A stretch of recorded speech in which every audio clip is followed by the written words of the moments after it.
This is Wendy's Friday Night Rivals. One of the most picturesque settings for a high school football game here along the Gulf Coast on a night that matches that. It's the Battle of Old Shell Road. St. Paul's and UMS-Wright get together for the 43rd time, and this is a matchup between two teams that are ranked in the top 10, Dan Brennan, and I also think really no secrets between these two. Would you agree? No, these kids probably know what the other guy had for lunch. They live in the same neighborhoods. They interact socially. They're friends socially, actually. But when it comes down to a football game in the fall, UMS and St. Paul's, that means a lot of hard hitting and a lot of people kind of know what's coming. We haven't seen UMS-Wright on Friday Night Rivals here. We saw St. Paul's go up against a great 6A Spanish Fort team, unbeaten, ranked #1. You got a glimpse of St. Paul starting to grow up a little bit and growing each Friday night. Coach Mass said that would be the case. But one guy who does not need to grow up any, who is already there, is a young man we're going to be talking about. Then we're probably going to be watching him play on Saturday afternoons. He's fully grown. His name is Lucas Taylor. He's 6'4". He's 310 pounds. I think at this point he's. It looks like Mississippi State has got his pledge. So yeah, he'll be playing SEC football. He'll also come over to the defense from time to time, goal line situations and maybe fourth and short and things like that. But really good, talented player, big, strong kid. He's maximized himself into a guy that's now got an SEC scholarship. Enough said. Yeah, he changes things around certainly on both sides of the ball. You especially see him from over there on the defensive side. He can help shut things down. Now, UMS defensively, they've been playing very well on that side of the ball. Back-to-back shutouts, only gave up 13 in week 1 and a loss to 7A Baker. But they're kind of more in the middle of the field. We've seen good linebackers here at UMS over all the years we've been doing these games, and it's no different this year. I think this guy caught our attention last year. His name is Robert Courtney, #1. He's a middle linebacker, and he's somebody who, he's going to plug that hole. And so you might think you've got something going, and suddenly the door is shut closed, and Courtney's the guy he's in charge of the door. He's got pretty good athleticism and speed and size. It's not going to be easy to run inside against UMS-Wright. It's hard to believe it's week 4 of the high school football season. We're already thinking about how this game could impact, playoff ramifications in this region, because one of these two teams, whoever wins tonight, you think is going to be in one of those top 2 spots as we wrap things up in about 6-7 weeks from now. Crazy to think we're already talking about that. It's a 5A Region 1 matchup tonight here on Friday Night Rivals. Two teams ranked in the top 10 in 5A, St. Paul's and UMS-Wright. It's the Battle of Old Shell Road, and the kickoff comes up right after this.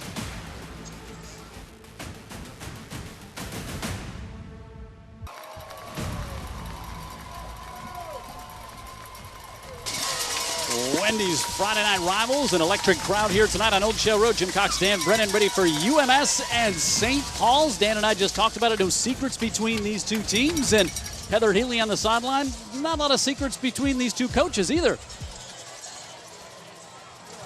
Now? Heather. Welcome here. Good Friday evening to you. It's a great night for a historic rivalry, especially for these two head coaches. St. Paul head coach Steve Mask and UMS-Wright head coach Terry Curtis. They are both in the Hall of Fame, both with 40-plus years of experience here, but they're ready to put that aside. The home team, the Bulldogs, they are ready to take the bragging rights away from the Saints, but the Saints obviously have other plans. Guys? All right, thank you, Heather. Grayson Miles ready to kick off for the Saints. Cole Blaylock, the talented junior, we'll talk about him a lot here tonight. Ben Hollinsworth back there as well for the Bulldogs, along with Logan Norris. And boy, the crowd is both sides. They're ready for this one, Dan Brennan. They are ready for this one, and they're not just in place, but I was saying to you during the break, kind of rambunctious. And we're on the St. Paul side, on the visitor side, as we watch the sunset over the UMS-Wright press box, and we're ready to go. Miles ready to kick off. The Saints 1-2. This is their first region game of the year. But they have played a very tough 3 games to start the season, and a super high kick. Hollinsworth will stay just out of the end zone and straight up the middle of the field, and Hollinsworth to the 31-yard line. And there's head coach Terry Curtis, 23rd year here at UMS, won his 250th game last week with the win over LaFleur. 82% winning percentage, 8 times a state champion here at UMS. I'll tell you, Jim, I've never heard him talk about his team in the terms that he talks about this bunch, that they love coming to practice every day, that they're all in, and he absolutely loves coaching them. Barton Elliott, the senior quarterback. Cole Blaylock will take the handoff. There was some penetration, but the junior, who had a great sophomore year, will pick up 11 on first down to open things up for the Bulldogs. Stringer, Jack Otts, Drew Crane, Hayden Briel, Palmer Lavelle, and Thomas Hall helping to block there from the tight end spot. Shane Roberson, the threat on the outside. Hollingsworth, the sophomore, there as well. Blaylock in the backfield. Shavers will do some blocking, and Elliott 61% on the year. 229 yards. He's thrown for 2 touchdowns and just 1 interception. Kind of waited his turn, and now it's his year. Blaylock, who has back-to-back 100-yard games coming in tonight, continues to add to that as he is quickly into St. Paul's territory with a pickup of 12 there, up to the 47. Not hit till he's 12 yards downfield, Jim. Running right up the middle against the St. Paul defense. Laperouse along with Inge and Marcus Harris there. Mason Nix, Bo Carrington, the linebacker who's on our pregame show. Also Kingston Lowe, the sophomore. Bennett Crane, their leading tackler. Horton and Odell in the secondary, along with Gracie and Grayson Miles.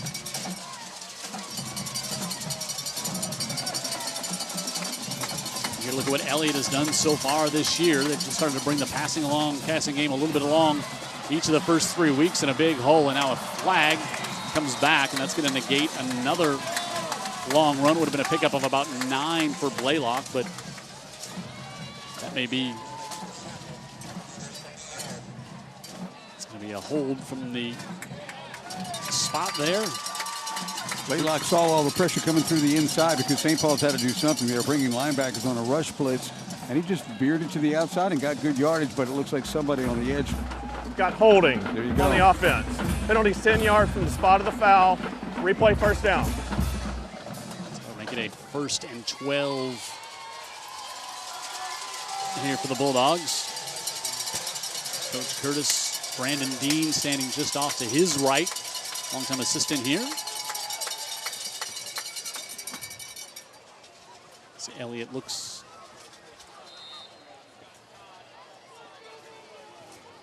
over to the sideline. Logan Norris will come in. Now the Bulldogs will reset here just inside the 50. See what Blaylock has done. Had 117 yards last week and 3 touchdowns. Pressure coming, and this one just off the hands. Now intercepted as it went off Roberson's hands, and the pick by the Saints. That was a little bit behind Roberson, and the pressure was coming, and that forced Elliott to get it off a little quicker than he intended. Shane Roberson comes on a quick slant. He's got pressure on him, and you're right, pressure caused the miscue. And Grayson Miles, the returning starter at cornerback, gets the turnover. Guy that started this whole game off with the kickoff. And that one just a little behind, but give the pressure from the St. Paul's defense credit on that turnover. And now John Wallace Holiday and the Saints come. Taiwan Abel bottled up right at the line of scrimmage. Not much room to run there. James Lee over there to help and start the rush of Bulldog tacklers. There's Steve Mask, his 10th year at St. Paul's, 4 state championships in 14, 15, 17, and 20, including last year, a perfect season. 41st year as a coach. Also as a head coach at Buckhorn and Bradshaw and Colbert County. Will play action, and Holiday rolls out. Chase Cumming and heaves this one up the far side as he was looking for Zach Bowen, and incomplete. That's a long throw. Yeah, that's because everybody underneath Jim, nobody was open, so he's just going to heave it and give it a shot, but really good defensive work by UMS-Wright on the 2nd and 3rd level there. Williams there, Swepson Frazier, Warren Buffkin, Asher Hale, and Lucas Taylor that Dan talked about going to Mississippi State. Elder at the tight end, Franklin one of the receivers, along with Beaverstock, Bowen, and Hensley. And John Wallace Holiday, sophomore quarterback, slips on the turf a little bit, now wants to pull down and scramble. Pressure coming, and Robert Courtney, also who Dan talked about on the pregame show, pulls him down, and going to bring up 4th down This UMS defense, stingy, coming off back-to-back shutouts. Holston, Holden Aaron, who is also a guest on our pregame show. Paul Phillips, Will Howard, John Charles Ervin, along with Courtney and Lee, patrol the middle of the field there. Joe Lott, the sophomore, Clark Turner, Hayden Nagy, and Will Jordan back in a quick 3 and out for St. Paul's and UMS with 10 up on the line of scrimmage. Miles with a high punt, chases Blaylock all the way back inside the 5. Blaylock now up the near sidelines. Saw him do that last year as a sophomore as well. UMS and their defense forced the stop there last night. Williamson hung out for a win over St. Michael, 26-23. Theodore and Daphne, a big 7A matchup tonight, along with Foley and Bryant. Baker hosting Alma Bryant. Foley and Fairhope, I should say. Davidson and Enterprise. Mary G. and Murphy. Robertsdale and Spanish Ford tonight. Baldwin County and Saraland. Gulf Shores and McGill. Blunt and Citronelle. Faith hosting LaFleur. Alberta and Satsuma. T.R. Miller coming off that big win last week. Chickasaw, Cottage Hill, and Flomaton. And a busy night tomorrow. Jackson and Viger will play. That's a 5 o'clock kickoff at Ladd. Blaylock trying to get to the outside. This time he's sprung along with nowhere to go before he was wrapped up by Mason Nix, the senior for the Saints. And now for the Saints, I think you're thinking, boy, if we could stop here, flip the field, and get good field position again. They had decent field position to start that last drive, but couldn't get much going offensively. UMS-Wright pretty methodical here, huddling up like a lot of teams don't really do anymore. Taking their time, letting the clock roll. They've had a lot of success right up the middle. Let's see what they do. Yeah, play clock. Play clock at 5. I don't think he knows it. Barton Elliott, play clock's under 2, and they fumble the snap. Boy, and St. Paul says they have it. And they do. Second turnover, successive series there. And so that just was Matthew Hedge, I think, is what comes with it. Could be Hayden Odell. Correction, it is Hayden Odell. You're right, Dan Brennan. And the snap never got up to Barton Elliott. I think Barton Elliott was pulling back a little bit. They were rushed by the clock, and it cost them. See turnovers early in this game from UMS last year as well, I believe. Yeah, you're right. Got St. Paul's off to a big lead. Now they go under center. Jalen Sultan trying to get to the corner. And he's in for the touchdown on a late delayed call. 11 yards on the touchdown. And the Saints take advantage of the turnover this time. And second touchdown for Jalen Sultan on the season. You don't usually see UMS-Wright do is defensively give up the edge. They did right there. Sultan got it, squeezed it into the corner of the end zone. And after a couple of turnovers, St. Paul's takes the lead here in Midtown. Grayson Miles able to connect, and in week 4, St. Paul's now has their second rushing touchdown of the season, but it comes after the recovery of the fumble. Sultan takes it in after Hayden Odell picked up his second turnover for the defense on the season. The Saints on top 7-0 early in this one.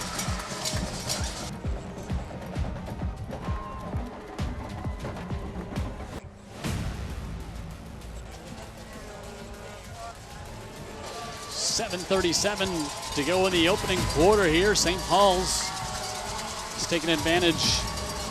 And of course, 2 turnovers, took advantage of the second one. Well, the first one got him some field position to punt UMS-Wright back. And the second one put him right at the 10-yard line.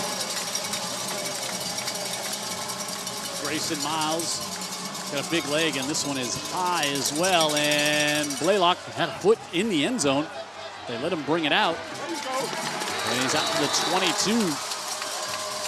You know, that last play, going back to the fumble, Dan, we were talking just about how the play clock was winding down, and I wonder if that didn't add to it. I think it absolutely did. 5A region standings, and UMS 1-0 in the region so far, and St. Paul's yet to play a game in the region. And so, as we were saying, this one you can already start to see. You know, you look at Faith Academy, St. Paul's, UMS is probably the top 3 teams going to be battling for those top 2 spots in this region here. So tonight could go a long way in securing one of those two spots for one of these 2 teams. Hard count. They get a flag, and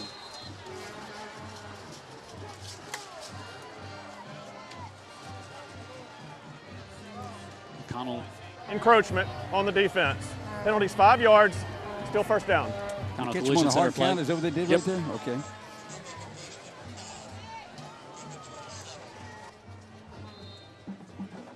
McConnell lets you know that you can take your car anywhere you want with a collision claim. Call McConnell Automotive. They can get you taken care of at their collision center. 1st and 5.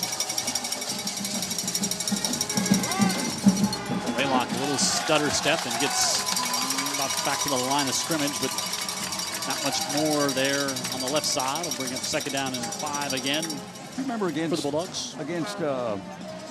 Spanish 40 was the big plays that really hurt St. Paul's. They did some things well offensively. They actually did some things pretty well defensively, but big chunk plays took them down. UMS probably not the same sort of team, not with the same sort of explosive athletes. Let's see if that helps St. Paul's stick around in this thing. Now out of the shotgun, Jalen Sultan comes in on defense now for St. Paul's as well. Floated up the far side. Blaylock able to grab it just across the 50 up to the 39-yard line. He does everything, doesn't he? It's out of the backfield. He's their leading rusher. So I guess that was a wheel route out of the backfield, and he was able to make the catch. 35 on the play. It's a nice throw. Just dropped it over Chris Bracey, the junior there.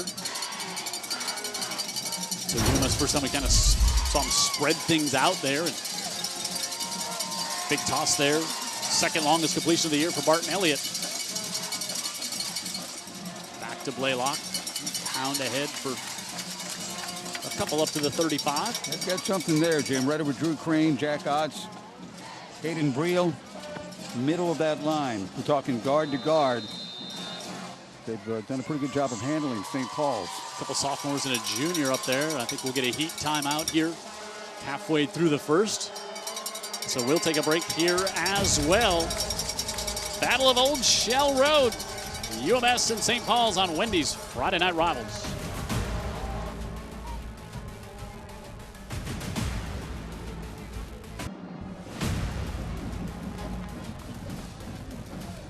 A good one so far here tonight. 6 minutes, 5 seconds to go in the opening quarter. Jim Cox, Dan Brennan, Heather Healy on the sidelines. I'm blown away by the crowd tonight. Big, energetic. Not a lot of travel time, as you said, 1.8 miles up Old Shell Road. That's it. And pre-snap flag here.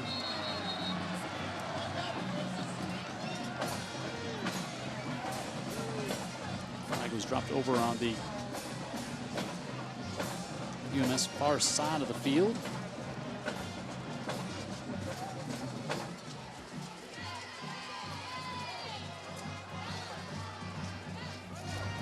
We have a dead ball, encroachment on the defense. Penalties 5 yards, still 2nd down. 2nd time they've caught him with that, Jim. Jumping on the line of scrimmage. Just handing UMS-Wright 5 yards. Make it a 2nd and 2 for the Bulldogs here. Bo Carrington, boy, what a delight he was on the pregame show, returning starter. 26 tackles, a punt block on the year, a couple tackles for loss, and a forced fumble. Good player, knows what he's doing, been playing since he's a sophomore. Hunt goes in motion, and Blaylock a little stutter step, and he'll get the 1st down out of the 23-yard line. I don't think we could have running backs any different than we've had 2 outstanding running backs last week with Braylon McReynolds, who's all about the quickness and explosion. And then you got Blaylock, a lot stronger than you think, picks his holes, does it in a very measured way, but he knows exactly how to run the football. Huge year as a sophomore for this team, and bigger this year, now 6 foot, 180 pounds.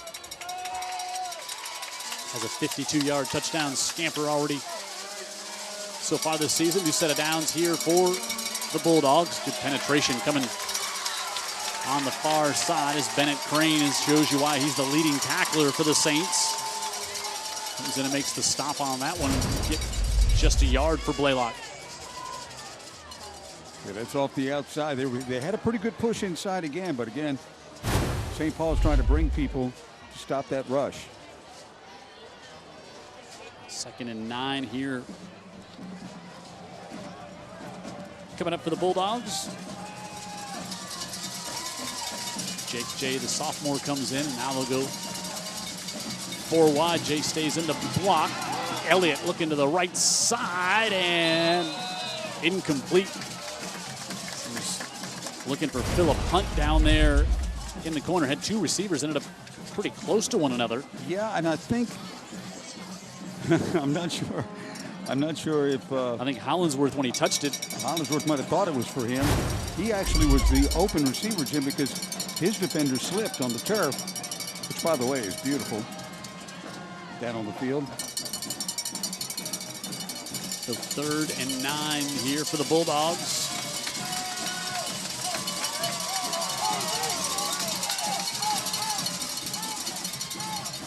Our side, nearly another interception, is looking to come up with his 2nd of the night. Would have been Grayson Miles, but a miscommunication between the receiver and Barton Elliott on that one.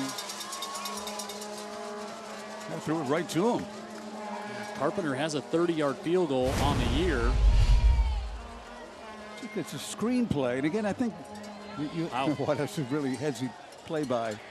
Yeah, Luke Stringer was the closest Bulldog receiver to it. Looks like UMS will go for it here on 4th and 9 from the 22. Again, it was the pressure in the quarterback's face that forced the bad throw. Logan Norris split out wide, incomplete, and again, more pressure there. Dan Brennan. Henry Laperouse was the first one in there, and Bulldogs turn it over on downs this time. Terry's been very happy with the progress that Elliott has made. He's a senior, one of these guys that kind of waits his turn, and he's improved as the season's going along, but St. Paul's has done a good job of affecting him off the corner and right in his face as well. Pretty much unblocked coming off the right side there for Laperouse. So St. Paul's defense comes up with another stop. Taiwan Abel.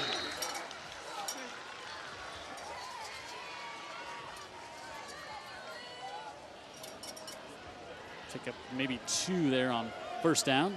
You know, you have trouble running the ball. You say to yourself, well, what can our quarterback do? Is he available to take some of the heat off with the RPOs and things like that? From what you see from Holiday, he's a pretty good athlete, and not the biggest guy. He's still growing into his body, but look for him on quarterback draws and things like that. Keep it, try to go around the far side, and he'll get a couple before he's pulled down by Joe Lott, the good-looking sophomore cornerback over there. But look at Lott. He is a really good-looking athlete. This is a sophomore, 6'2", 170. If he's a corner, you know he can run a little bit. He's got the good hips, right? He got everything. Good hips. Yeah, got everything. He's a good athlete. He's played some quarterback in his day as well, and let's see him occasionally on offense before this season's over. But 3rd down and 6 coming up.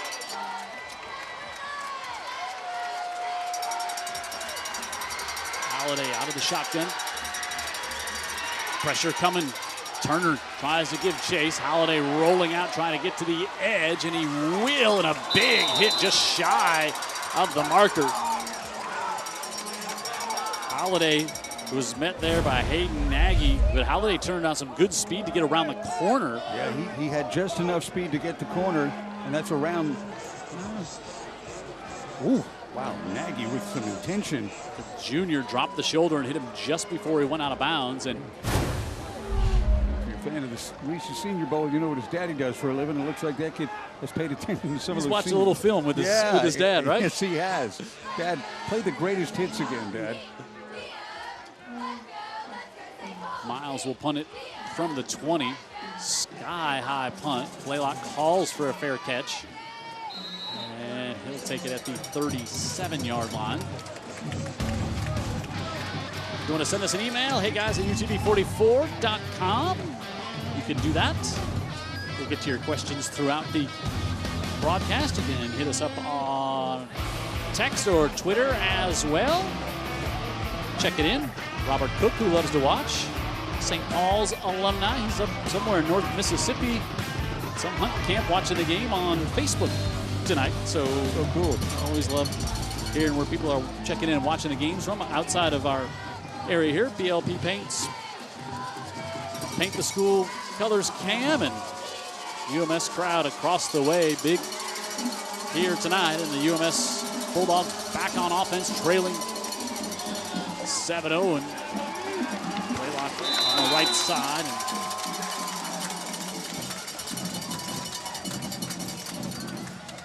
You know, I like, Jim, watching when the play is over and then some of the socializing between the players after the play, because they know each other so well. They competed against each other. And again, in many cases, they are neighbors. Yep, they've known each other and played, hung out, friends. They've talked about that just many years we've been doing the game. And Holden Aaron and Bo Carrington both talked about it on the pregame show tonight, just how much they've known all these guys on the other side. Hunt takes the quick handoff this time, and Hunt, big hit again. Hayden Odell, who had the fumble recovery early in this period that set up the touchdown, comes over and lays a big stick on Phillip Hunt. You know what? Hayden Odell's having fun tonight, isn't he? His last battle of Old Shell Road in the regular season. They could, of course, meet in the playoffs. They could. Yeah, Odell's all business, especially tonight against UMS-Wright. 3rd and long. And you see Jalen Sultan back over there on the defensive side as well. I think this is tactical by Terry, by letting the play clock roll on down before they even break the huddle. Shorten the game a little bit. Play fake, fires the near side, tipped up in the air. And wanted to come to Hollingsworth, and good coverage over there by the Saints. And another 3 and out. We got a little chess match going on here on the defensive side versus the offensive. The play calling from coordinator and Terry Curtis. Watch here as Herman Hollingsworth had a chance. He did, you know. Cade Horton, sophomore, was over there in coverage. Is that who that was? Horton? He makes the play. Also good effort on the defensive line to get in the quarterback's face and alter that throw maybe a little bit. Elliott with the punt. And back to the 25-yard line. Troy Flowers.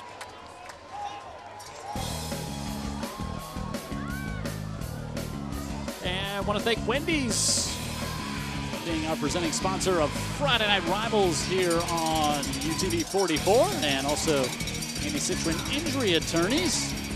Proud to be back here and always sponsoring our Scholastic Athletes of the Game. And Andy Citron Injury Attorneys going to give away a $5,000 scholarship to one of our Scholastic athletes this year.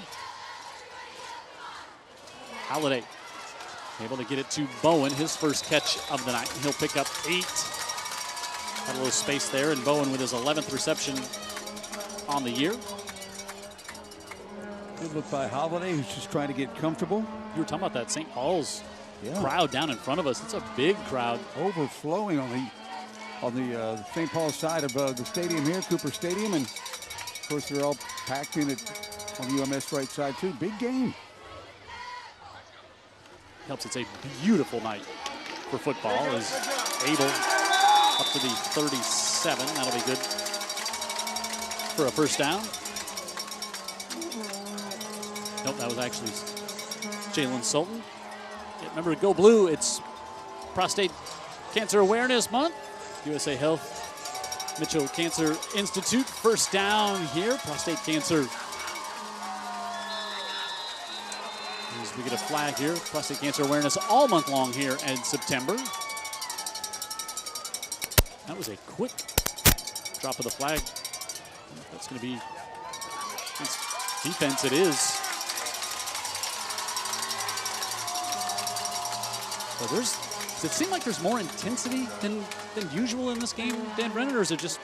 It seems like there's more intensity in the crowd. The game is maybe also Maybe COVID's helping. Maybe we haven't seen that in the past year as much. This game. I mean, how many times have we done this game? And always intense and always a lot of big hits. So, and what it's been so far through the first quarter. St. Paul's with the ball, and they lead UMS-Wright 7-0. Friday Night Rivals brought to you by Wendy's here tonight on Old Shell Road in Mobile.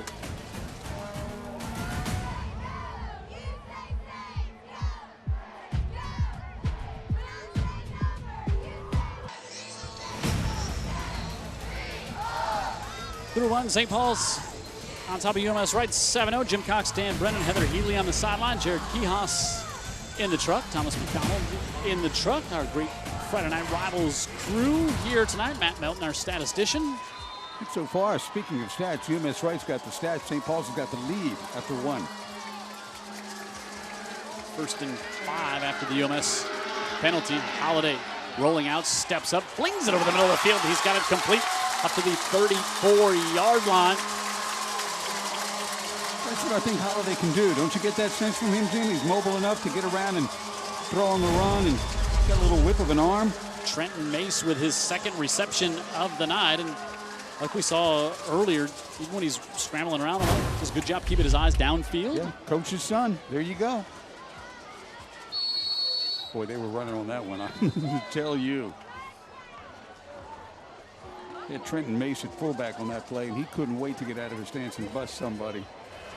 Yeah, before the snap, false start. Yeah, he couldn't Offense. wait. Yeah, it might have been Penalties him. 5 yards, still first down. Picked up 19 on that play, and that one will back him up to the 41 and 1st and 15. McConnell Collision Center flag on the play, so a 1st and 15 here for the Saints. Mitchell Cancer Center reminding you to go blue all month. Prostate cancer awareness. And Holiday winds the play clock down inside 5. Jalen Sultan, good ankle tackle there by Robert Courtney. There you go, right on cue, one-on-one, right? Number 1, Sultan. Number 1, Courtney. That's the guy we previewed before the game. Good football player. He doesn't make that play. Sultan's got 10 more yards clearly in front of him. Played a big part in this UMS defense last year. Oh, yeah. Good player. And just a gain of 1, so 2nd and long here again for the Saints. St. Paul's trying to get their record back up to 500 on the year. Holiday all kinds of time looking, lots of green in front of him. Now Courtney gives chase, and he gets around him and then makes the business decision to step out of bounds around the 30-yard line. It was like 3-on-1 back there defensively. UMS had that covered up. And there was only one receiver on that side of the field, Jim, so Holiday not really chock full of opportunities beyond his primary receiver. And also didn't try to force something right there, so just makes the decision to play another day. And now 3rd and a little more manageable at 3rd and 5. Well, Courtney was coming after him, too. He had enough speed to evade him. He's seen that on film before. What can happen when you do not evade? Yes, we'll see it tonight live. So the young quarterback zips it to the far side and broken up. Joe Lott able to get a hand on that one. Sophomore out on the island playing with courage and conviction. Matched up against Mace and got the long arm in there to, was one in front to break it up. Not sure what the other arm was doing. There was a quick look up here like, oh, maybe that was going to draw the flag, but no such infraction. So 4th down and just a good defensive play. 5 from the 31. They could have time clock issues here, down to 5. See if Steve Mass calls a timeout. I think he's right in the official's ear, and he decides not to. Instead, Holiday rolls out, pressure from Turner. Now he reverses it to the near side. Looking, he's got Sultan if he can get it to him in the flat. There's a penalty down, and Sultan is going to have the first down at the 21, but there's a penalty in the middle of the field. It gives you the impression it's probably something holding downfield. It's way down the field. Yep, away from where the catch was. And You would think it's going to be a defensive holding call back there. Yeah, And the quarterback's scrambling, Jim. Everybody's breaking out their routes, right? Breaking off their routes, and defenders are scrambling. we saw Jalen Sultan kind of sneak out of the backfield there, and he's going to be against UMS. So McConnell Collision Center flag goes against the Bulldogs. Great play there by the Got sophomore. holding on the defense. That penalty is declined. The play results in a first down. So they pick up 10, and they convert the first down up to the 21-yard line. And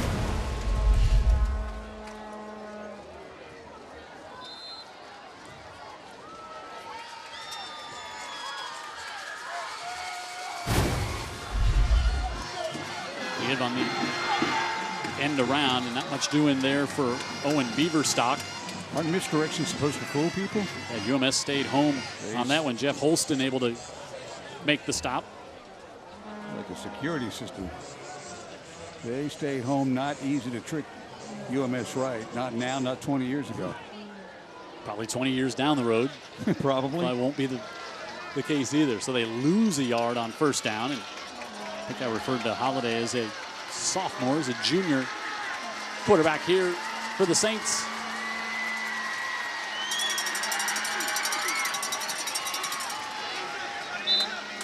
Side give, and Abel up to the 25 for a couple, and third and long again coming up. Interesting, they stuck with the run there. And I think that the key for Holiday is getting him out of the pocket, Jim, not just having him sit back here and be a target for this UMS-Wright occasionally blitzing defense. Let's see what they do here.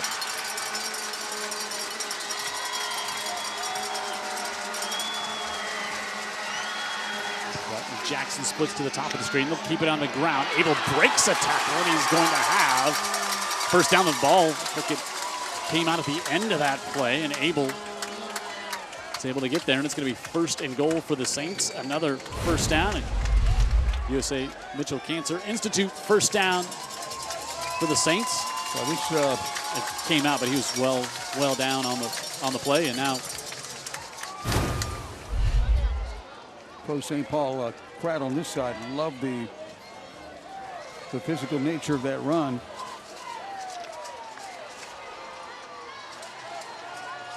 They'll go with two tight ends. They give it off to the Abel, and he'll go that side, and flag comes in. You expect that might be a hold, and that's going to be the case. Ooh. Just what the doctor did not order. If you're St. Paul's, you've gone all this way. You haven't made the big mistake to derail the drive and to get down to inside the 10. And now you got to go backwards in a compressed field. Got holding on the offense. Penalty's 10 yards from the spot of the foul. Replay first down.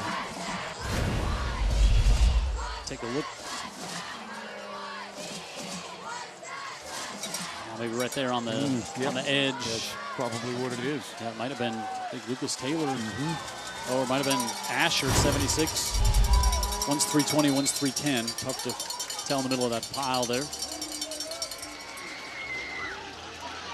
Sultan bottled up. Holden Aaron is our guest on the pregame show at Alabama Orthopedic Clinic. And Dan and I were joking. We said, the casting director of the Disney movie, can you get us a good-looking kid that looks like he plays high school football and he's probably tougher on the field than he looks here? And they cue Holden Aaron to walk right in, right? He asked somebody before we went on, he said, do you have a mirror? I said, trust me, you don't need one. You're good. If we had a mirror, would Dan and I look the way we do? So we enjoyed getting to meet Holden Aaron here on second down for the Saints. Trying to get outside, and Joe Lott comes up with another tackle. What a play. Single coverage against Jalen Sultan. Joe Lott's a football player, y'all. Only a sophomore, is that right? So we saw him last year. That was in emergency duty as a freshman. Yep, kind of had to start. He's going to be there, a really good player. Sheds a block and then gets up and tackles the 200-pound Sultan in the open field. These St. Paul backs are no joke when it comes down to contact. So third and goal here from the Saints at the 16. Now they'll spread it again, and Holiday, who's made good decisions here tonight. Play fake pressure coming from Turner. Fires, and it goes off the hands and incomplete. He had the touchdown, but Beaverstock couldn't hold on to it, and Holiday knew he was going to get drilled. Stayed in there, took the big hit. Maybe a little high, Jim. Oh, he got whacked. Clark Turner was coming, and Beaverstock was open.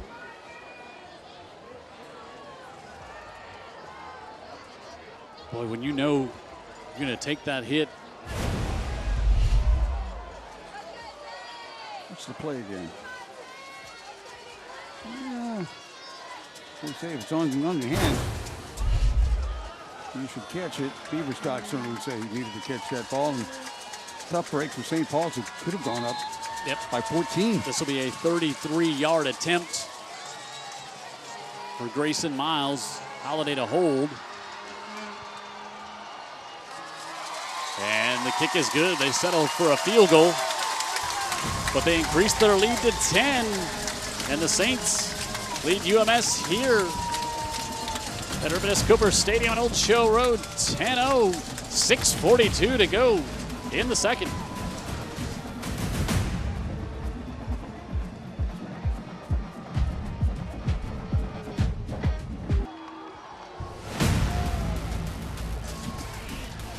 Jim Cox, Dan Brennan, Heather Healy on the sidelines, and Steve Mask and the St. Paul Saints on top 10-0. 6 minutes and change on that drive. 13 plays, 58 yards. Yeah, we'll go over some of these stats here right after kickoff, but St. Paul's a very effective drive and ends in points, albeit 3 instead of 6. Miles, another kick and high to the 5, goes Blaylock right up the middle. Blaylock's got speed, turns the corner, and he's up to the 45-yard line. 40-yard return for Cole Blaylock. This is getting right up the middle. They've got a big, huge Wasn't even hole great. there. Wasn't even able to not many to block there. Yeah, I mean St. Paul's very determined to make sure he doesn't get the edge, but how about the middle? So far, UMS-Wright's got 66 total yards and 4 first downs. St. Paul's, after that last drive, Jim, they're up to 98 total yards. They've got 3 first downs on the night, and they've got a 10-0 lead. UMS with 2 turnovers in the first half. Blaylock, who just had that 40-yard run. No time to rest as he gets back to the line of scrimmage, and that's it from the Saints defensive front. Saints were giving up 25 points a game coming into tonight, but again, if you look at play McAdory, who's ranked number 9 in 6A. We'll come back to this. 43rd meeting between these two teams. Who leads the overall series? So this is the 43rd, means they played 42 to this point. Okay, all right. Take a heat timeout. We'll come back and talk about that schedule St. Paul's has played to start this season thus far. Saints on top 10-0 here on Friday Night Rivals.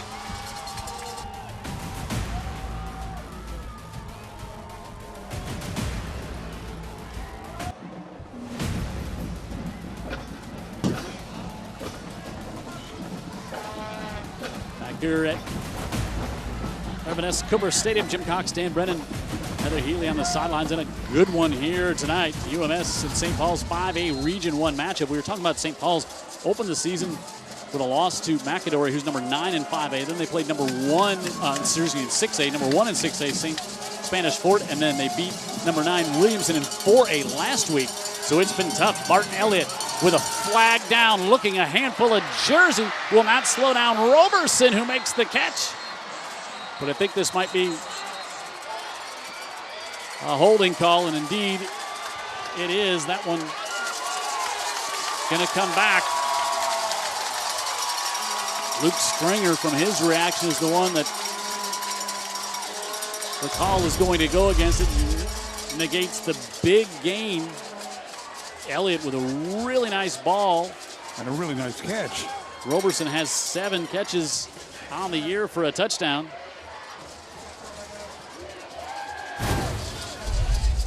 That's a tough call on Stringer. Yeah, it looked like it might have been a little handful of jersey on Roberson as he went up for the catch and still pulled it down. However, backs him all the way back up to the 29-yard line.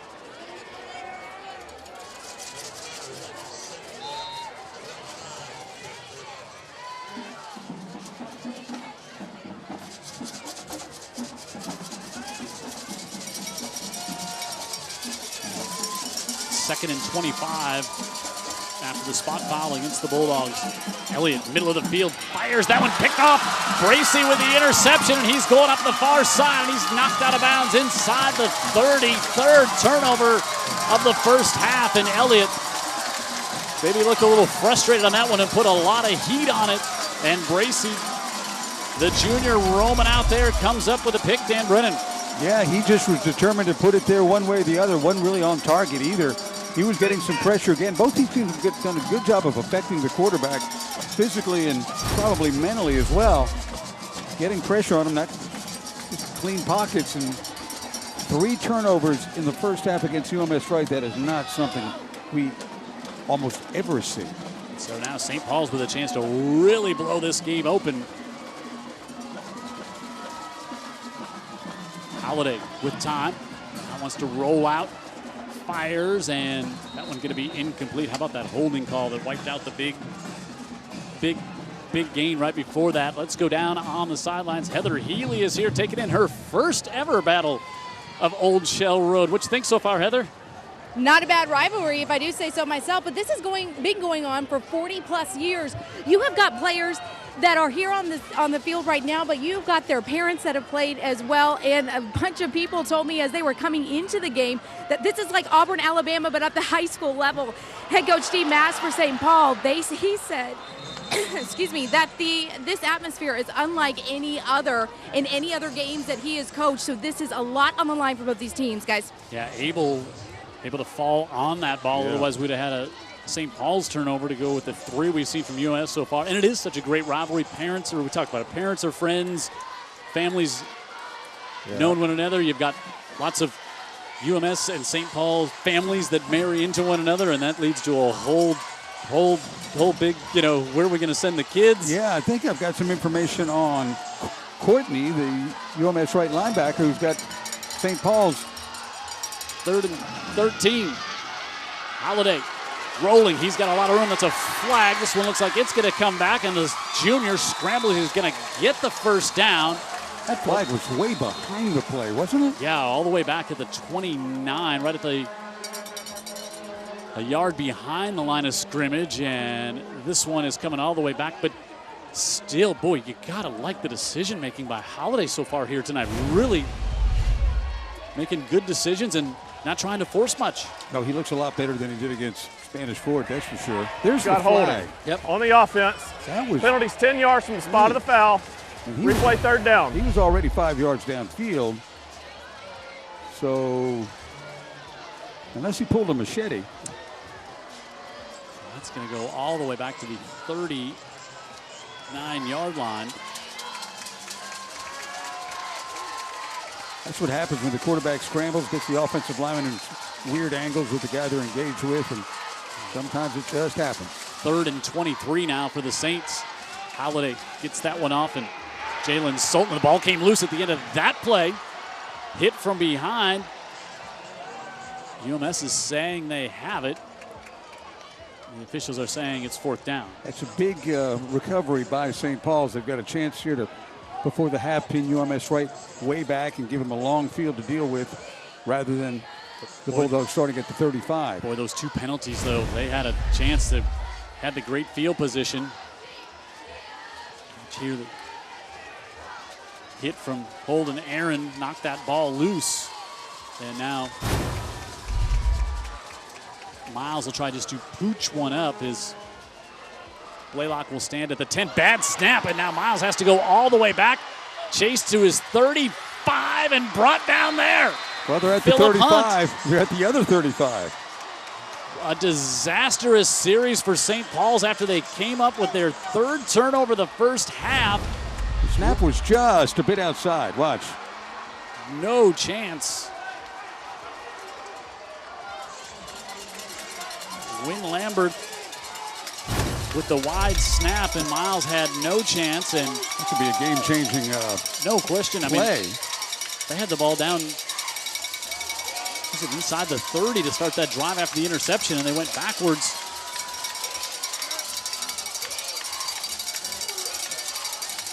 And now Elliott, let's see if he can shake off that bad interception on the last possession.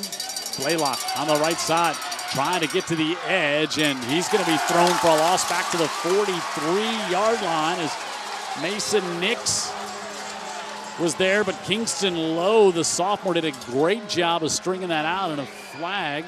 Yeah, he's the nickel back, good containment. McConnell Collision Center flag on that play. Not sure if it was a face mask maybe on the tackle. Indeed it was against St. Paul's.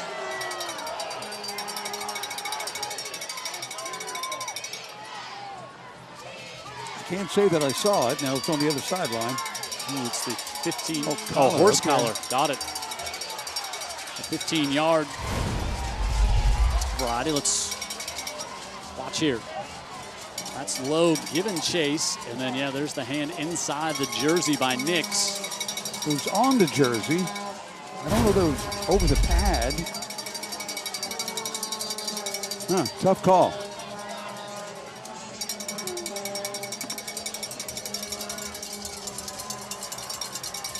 Is it all the same, Jim, in high school? Yeah. I just don't know. That's Okay, so that's crazy. It's going to be 1st and 3 because that's a spot foul. It's a 15-yard penalty. They lost 3 from the horse collar. I didn't see that very often. Middle of the field, that one was tipped.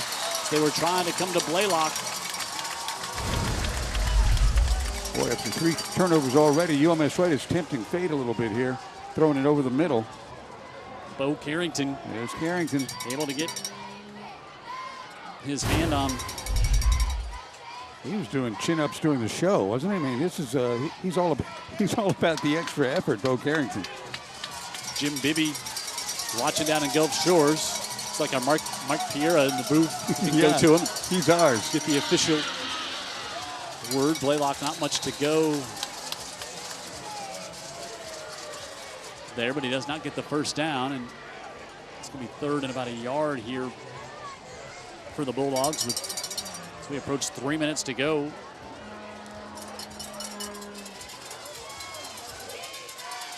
UMS started this game with a couple of big runs by Blaylock right between center and guard. It's like, uh-oh, this could be trouble. St. Paul's has played a different brand of defense from that point on. All right, 3rd and 1 for the Bulldogs. They've been Cart Turner in to help block for Blaylock, and he'll plunge ahead. He's got the first down to about the 22. Mitchell Cancer Center Institute first down. Go Blue, Prostate Cancer Awareness Month, all month in September. Prostate cancer, one of the most curable forms of cancer, but you got to catch it early. There's Coach Terry Curtis. How good has he been to us in 21 years, Dan Brennan? How good has he been to this program and to these kids? He loves coaching this team. Free snap. Penalty here on UMS. Have a dead ball. False start on the offense. Penalty 5 yards. Still first down. Seeing some things that you just don't normally see from the Bulldogs. Pre-snap penalties, 3 turnovers. Coach Curtis might not be good to the paint on the walls in the locker room at halftime. That could happen. But with all that, it's only 10-0. And I think if you're St. Paul's, you're a little thinking missed opportunities. Should have had more at this point. And UMS-Wright they don't want it to be nothing when they get in there. Let's watch. 1st and 15 for the Bulldogs. Blaylock. It's back to about the original line of scrimmage. UMS and St. Paul's each with their 3 timeouts remaining. St. Paul's will get it to start the 3rd. They won the coin toss and deferred. But Blaylock, the way he ran the ball the first couple of times, kind of thought he was going to be in for a big night. Yeah. Then went to the outside. There was a holding call on that 3rd carry, and since then It's been UMS's offense has been a tough little sledding. Yeah. We approach a minute on 2nd and 10. Roberson to the bottom of the screen. Hollingsworth comes to the slot. And St. Paul's did not like. I think UMS called the timeout because the clock again was running down. Oh, all right. I thought the St. Paul's Saints called it on this side. St. Paul's looked pretty good. Probably could have had more than the 10 they've got. And again, UMS-Wright kind of handed them some of that too, field position-wise, with the 3 turnovers. Bulldogs have not really shown out offensively much at all here in the first half. We'll see what Terry's got to say at halftime. We have seen the Connell Collision show up because of the flags on the field here in the first half. Thanks to them for being part of Friday Night Rivals again here in 2021. Also, the Drug Education Council will sponsor our halftime show. Get answers, get help, get better. Drug Education Council. And USA Health Mitchell Cancer Institute bringing you our first downs and reminding you to go blue this month for prostate awareness all month of September. Speaking of USA, big win for them to open things up last Saturday night against Southern Miss. 14-point favorite up at Bowling Green, a MAC team tomorrow. Did you get a chance to hear Coach Womack's speech and the little video that South put out? I'd like to see that. I'd like to see that. Elliott, interception again, picked off. And it's Grayson Miles with his second pick off of the first half. 4 turnovers for the Bulldogs. He almost had a third, remember? Yes. Stepped right in front of the Barton Elliott pass. And Grayson Miles. Let's watch Dan Brennan. Yeah, pass, he just read it. Yeah, pass was well in front of the intended receiver. Now just went. You know, that ball's in the air. You don't have to knock it down. If you can catch it, go ahead. And that's Miles. That's what he's been thinking tonight. Give to Abel, and now he's going to get 9. Going to be just short of the first down, and so that won't stop the clock. Saying each team with 2 timeouts here on the scoreboard officially. And I think for St. Paul's, you're kind of back here. You're going to get the ball back to start third quarter. Nothing too wild or drastic.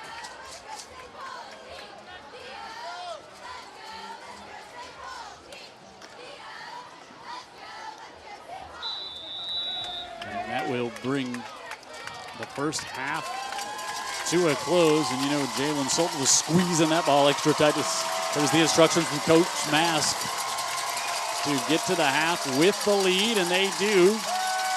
And they'll get the ball back to start the third. 10-0. They forced 4 turnovers in the first half against UMS.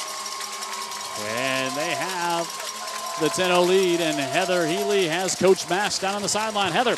Coach, you've got to be super proud of your defense first half. 4 turnovers. Talk about it. Well, I'm proud of the defense, but we're doing some of the stupidest things in America on offense. What, we got 4 holding calls? At least 4 holding calls, and they're legitimate calls. And get the ball inside 25 and get penalties. You can't do that and be a good team. Until we learn to convert things the defense is giving us, we're going to struggle a little bit. What's your message to the offense at half? Do what they're supposed to do and get off the penalties a little bit. We'll be okay. All right, thanks, Coach. Thank y'all. Guys? I appreciate Coach Mask taking a half a second breath there as to what he was going to tell his team at the half. Thought we're going to have to use the old bleeper there. Mask, it's interesting. He really, genuinely not happy with the 10-0 lead right now, considering what they could have had. Happy with the defense, just not on the offense. 10-0. They forced 4 turnovers in the first half, and St. Paul's has the lead over UMS-Wright. And we'll come back halftime here at Ervin F. Cooper Stadium. Bulldogs and Saints meeting for the 43rd time here on Friday Night Rivals.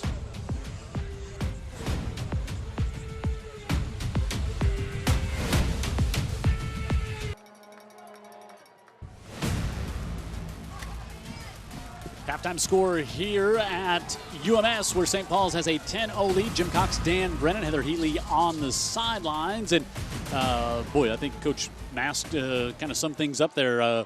Really not happy with the offense. Great enthusiasm for the defense, forcing those 4 turnovers. But you tell any coach we're going to get 4 turnovers in the first half, I think you're going to have more than 10 points. Yeah, and he didn't even mention the bad snap that put UMS-Wright in a position to score before the half ended. But,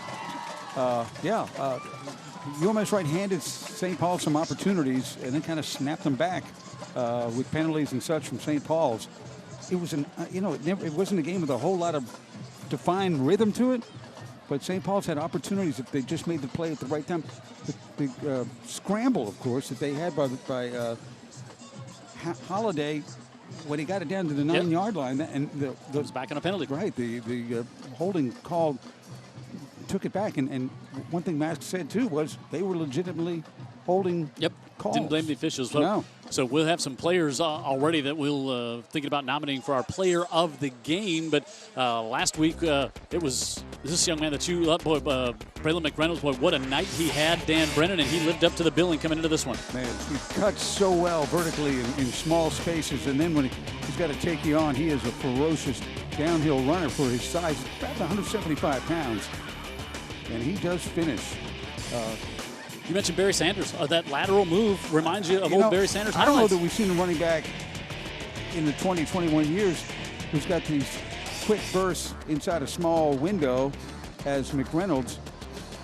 Over 5,000 votes. Right there. Yep, and over 5,000 votes this week for McReynolds to be the player of the week. Saraland came up with a victory last week, but Braylon McReynolds comes away with the player of the game. Brought to you by Herc Reynolds. We'll give you 3 to choose from at the end of tonight's game. Herc Reynolds, over 275 locations in North America, from small hand tools to construction equipment, specialized pumps, power, HVAC equipment. Herc offers it all. Whether you're a weekend warrior or specialized engineer rentals, they have you covered there at Herc Reynolds. Got over 5,000 votes, but keep in mind, Saraland has come up with a Stop the Steal protest, and they're not happy with all that. Their quarterback got about 4,000. Our halftime show every week is brought to you by the Drug Education Council Opioid Awareness Campaign.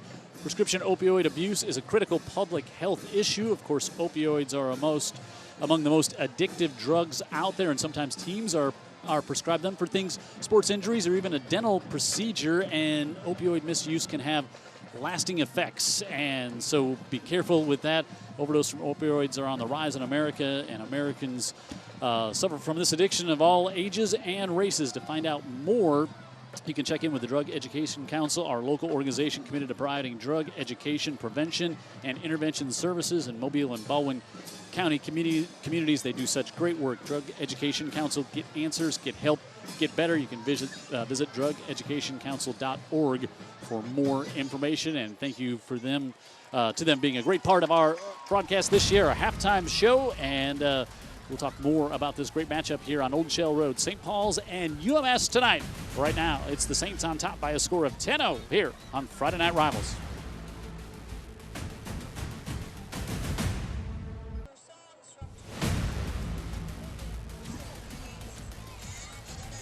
Halftime score here, St. Paul's on top of UMS-Wright 10-0. Our halftime brought to you by the Drug Education Council, and get to lots of fun things at halftime. We're going to hear about the Scholastic Athletes of the Week coming up in just a few minutes, but of course you've got great high school football taking place, Friday Night Rivals all across the country.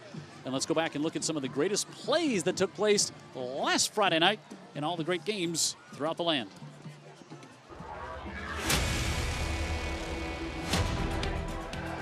Kirshner with time. Nice grab and catch. And he breaks a tackle down the near sideline. He will go. Evan Redding for the touchdown. Secondary. And they look for the corner. Williams! Has he got it?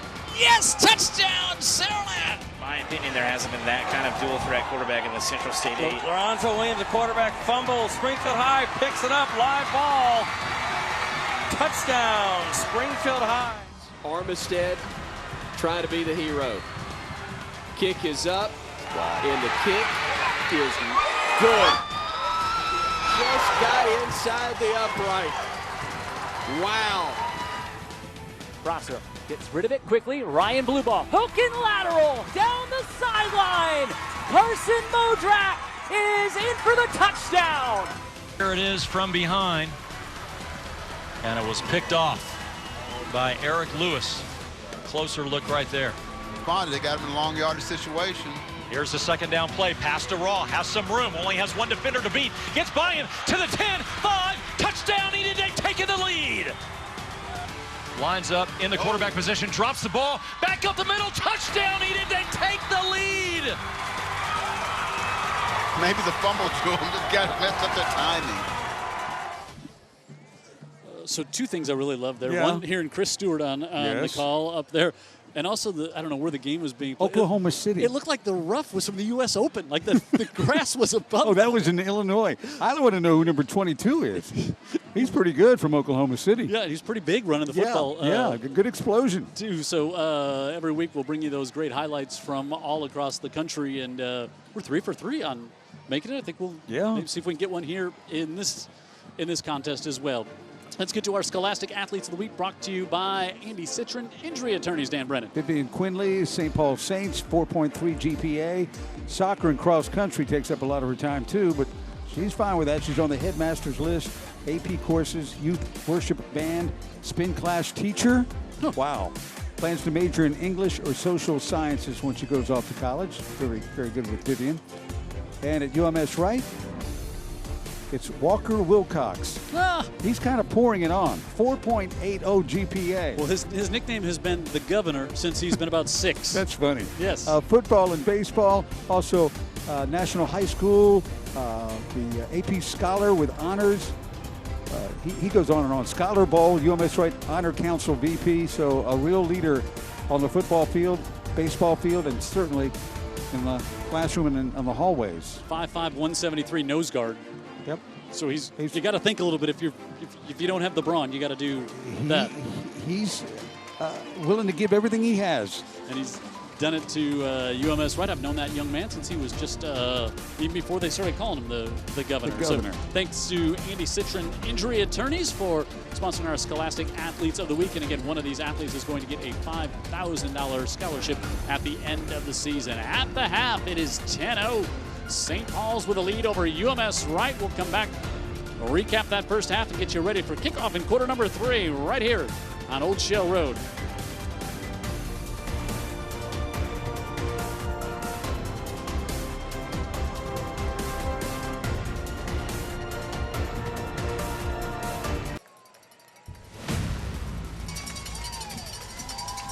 I mean, when it says Friday Night Rivals, I don't know if there's anything more better describing when these two teams get together. UMS and St. Paul's here tonight.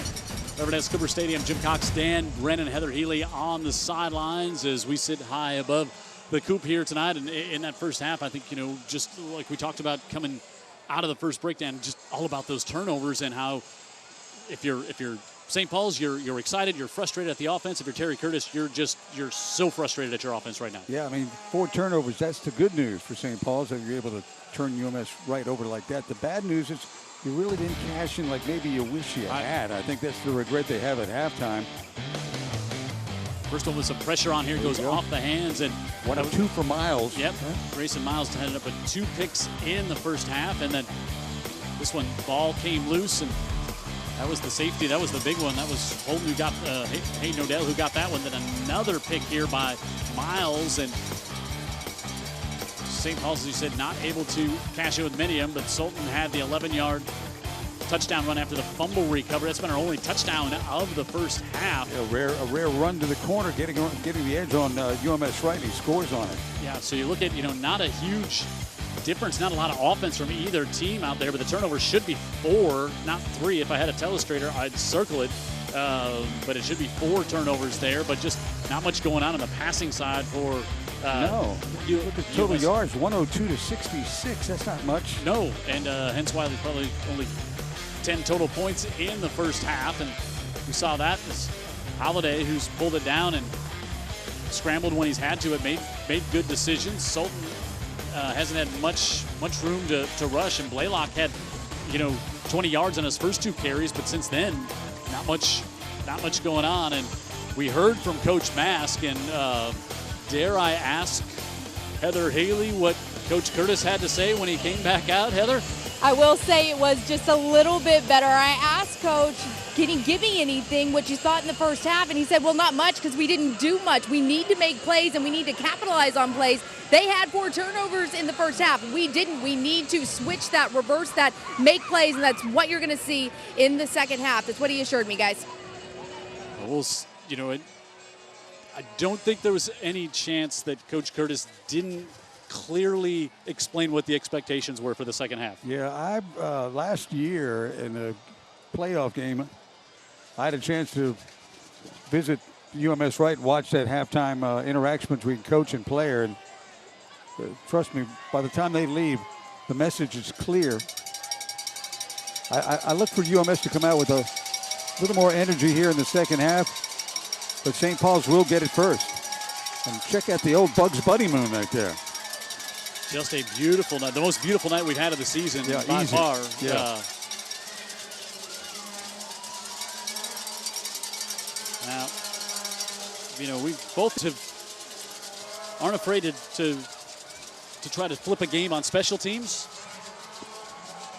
Yeah, I hear you. Just maybe just tossing it out there. Well, I think UMS-Wright, they're comfortable being, you know, I think they can win this thing in the second half straight up if they don't turn the ball over. St. Paul's is going to have a lot to say about that. I'm just saying about the mindset of UMS-Wright and Terry Curtis. He's just looking at all those mistakes. I don't think we got to get drastic in any way. Carpenter with a high kick. This one a little short, but it actually does drift all the way back inside the 5, and Flowers spins out to about the 21. So Dan talked about it, just not, you know, 103 yards, I think it was, in the first half for St. Paul, 66 for UMS. So that's going to have to improve on both sides of the ball here. And Bill Wechter in the hat right in the middle of the stands. We've got St. Big Son plays for St. Paul's and right down there watching it in front of us. Dan's talked about great crowd on both sides here tonight.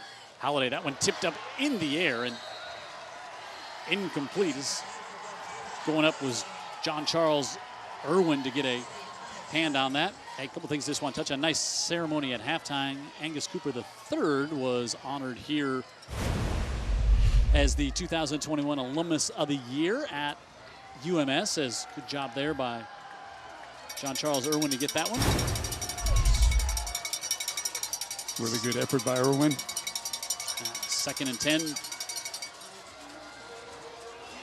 for the Saints. Sultan tries to spring away, and he's going to be dropped back for a loss of about 5. As really nowhere to go after the penetration came through from Jeff Holston. And Holston is just a freshman out there. Our Drug Education Council replay. Look at that. Again, just grabbed that ankle and waited for a little support to come, but a loss of 3. 3rd and, we'll call it 3rd and about 13 officially here. And see if UMS can force a 3 and out. Halliday, Rowland trying to get away from Howard, reverses course, and now he's going to be wrapped up and dropped again. A loss of 2 on that one. Well, there's good the energy, coverage downfield. The energy from UMS-Wright I was alluding to before kickoff. St. Paul's is going to have the ball. Well, they'd have to show that energy on defense, and they really have. You're right. Good job downfield. Nobody open. Howard with a chase, and then Holden Aaron, who's fighting off the block, able to come and make the stop. And now Miles will have to punt from right at his own goal line, and Cole Blaylock stands at midfield. Good snap. Not a great kick. Angled it away from Blaylock, and now takes a good St. Paul's bounce all the way down to the 37-yard line. So the long punt all the way 52 yards on that one. Fusaklis feeds our crew every Friday night. Boy, they deserve it. They get here early and they have to stay late. Hand-breaded chicken tenders, of course, their homemade sauces. A snack, a box or a Snox if you combine the two. I wouldn't do that. No salad or a tray. Foo is perfect for any occasion. Keep the Foo in football. Thank you, Foo Sackleys, again for doing a great job to feed our Foo here on Friday night. Elliott to give to Blaylock, and there's a hole on the right side, and he has got the first down. Is that exactly how the game started? And then St. Paul's made an adjustment, took the run over center away, but once again, Blaylock, all business, no juke. Picks up 15 for a USA Mitchell Cancer Center first down. Really good blocking in the middle of that line of scrimmage. We're seeing it again with Crane and Breel and Utz. And the 49, right back to Blaylock. Pushes ahead. He'll get maybe a couple this time on first down. And I think they would love to just be able to continue to hand it to him after the 3 interceptions in the first half. Yeah, 3 interceptions will change your game plan a little bit, right? You're just going to lose faith in the passing game. And he only had 1 coming in here tonight. Yeah. Turnovers usually simply not a thing at UMS-Wright. Looking for a quick out, and now some miscommunication, and Elliott gonna just get a yard here, but boy, either Elliott was not, well, either way, Elliott and the receiver were not on the same page. Looked like they wanted to just get a little wide receiver screen to the near side. Yeah, maybe St. Paul's was up to it, but the good decision was made by Elliott to bring it back to his chest and try to figure out how he could scramble for a few yards and not put it in harm's way. 3rd and 6. That was the sophomore Cade Horton lining up out here. Elliott rolls out to the right. He's got some room. Now looks, fires, and he threads the needle that time, and he's going to have the first down as Logan Norris comes up with a catch. And you got to like the confidence of the young man to come up with the first down for USA Mitchell Cancer Center. Prostate Awareness Month is all month, and our Drug Education Council replay here. If you're a quarterback, you got to just keep firing, right, Dan Brennan? Yeah, and it's the only action going to that side of the field. He rolls that way after the run, fake, and block was all going opposite way. He had space, and he snuck it in there. Goes with what sounded like another hard count and got Saints to jump. That time might have been Marcus Harris, who got in a little early on the right side on the McConnell Collision Center flag. Ball, encroachment on the defense. Penalties 5 yards, still first down.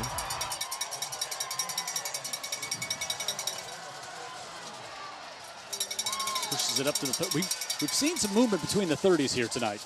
We've seen both teams move it between the 30s. That's about it. Not a lot inside there.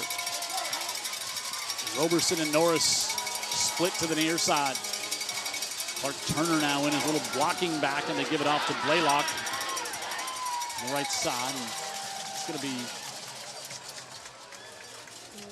about 2 yards short of the first down, maybe a long yard. We'll call it 2. Second down coming up here for the Bulldogs. Bulldogs next week are open. St. Paul's takes on Faith Academy.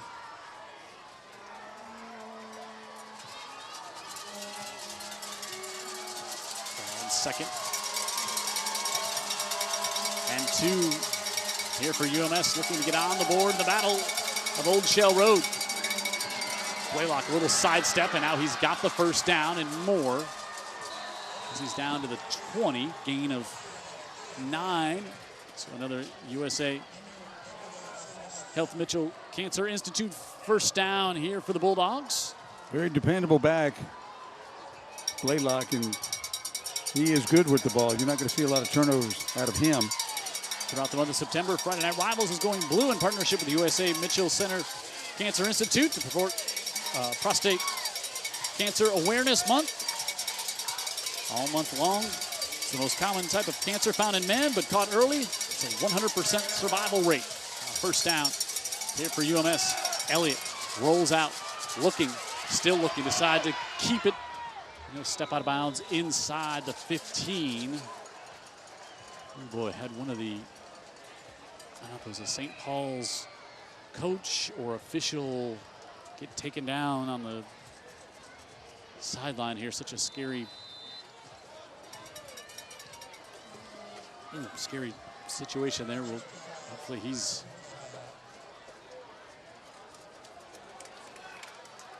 okay. We'll get a heat timeout. Here, UMS on the drive. Terry Curtis, the Bulldogs, down 10-0 to the other Hall of Famer who's coaching here tonight, Steve Mask, and those guys, the St. Paul Saints, on Friday Night Rivals.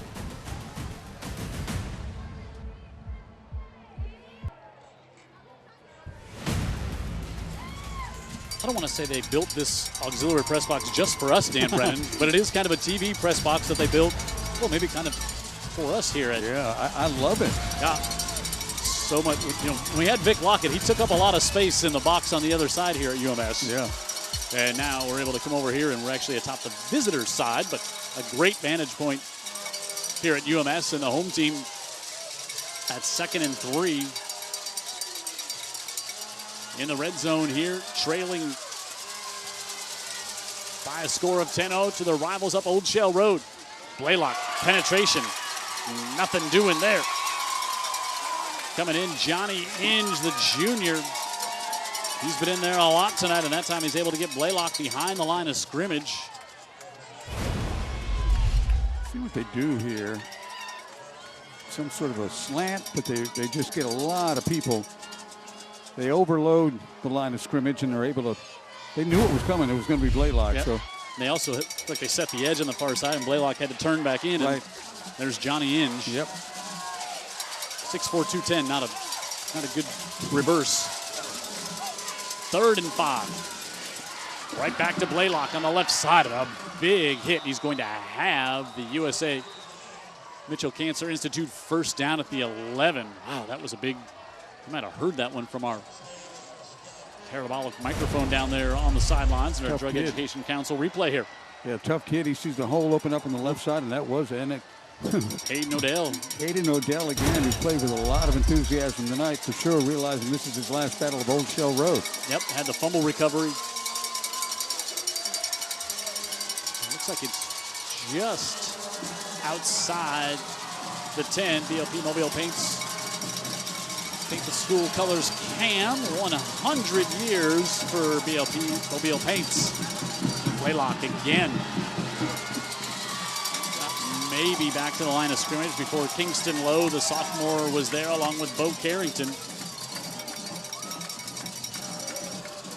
Bo Carrington was so good on our show in pregame. Some talk he might get a shot at Jeopardy. We'll see.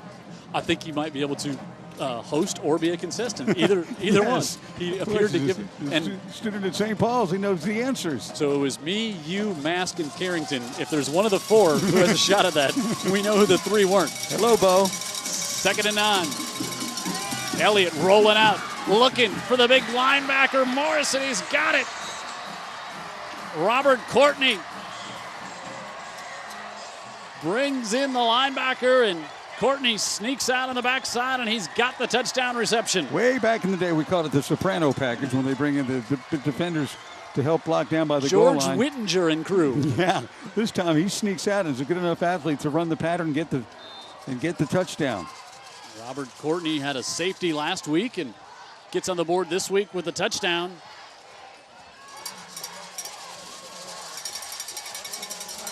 And now Grant Carpenter makes it 10-7. And things tighten up here on Old Shell Road. Friday Night Rivals brought to you by Wendy's, the linebacker, with 6, and UMS is on the board.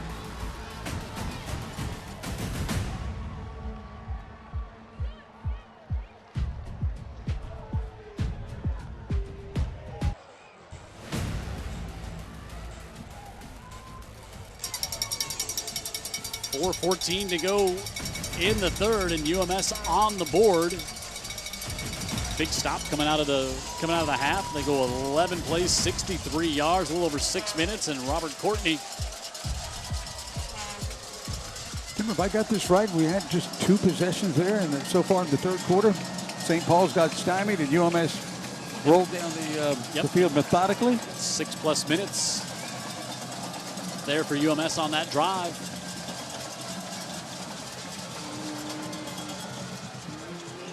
Carpenter back to the far side this time, and Bracy goes out across the 25 to about the 26. We asked our trivia question here. Coach Mask actually gave the answer away in the pregame show. Okay. 43rd meeting, 2 teams. Who leads the overall series? You got a guess? I think I heard him in the pregame show. So you don't have to guess. No. It's a bit of a trick question. See, Bo Carrington would have got this right on Jeopardy. It's all tied. 21-21. Old Shell Road Jeopardy. It's a rivalry. Old Shell Road for 200. And we talked about, it's only a rivalry if both teams win. Like, Michigan and Ohio State right now. Not much of a rivalry. No. Maybe, there's other ones you could point out, but not much of a rivalry these days. This one, dead even at 21 apiece.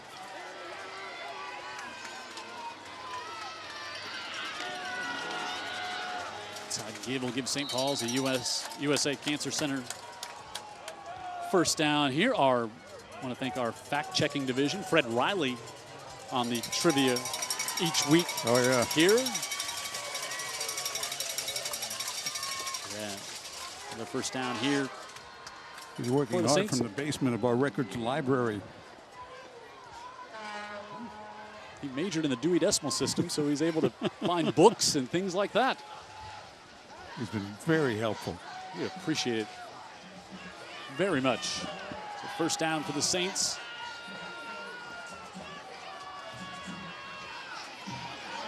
Holiday has that one knocked down again, nearly intercepted. As once again, it's John Charles Ervin. Same guy.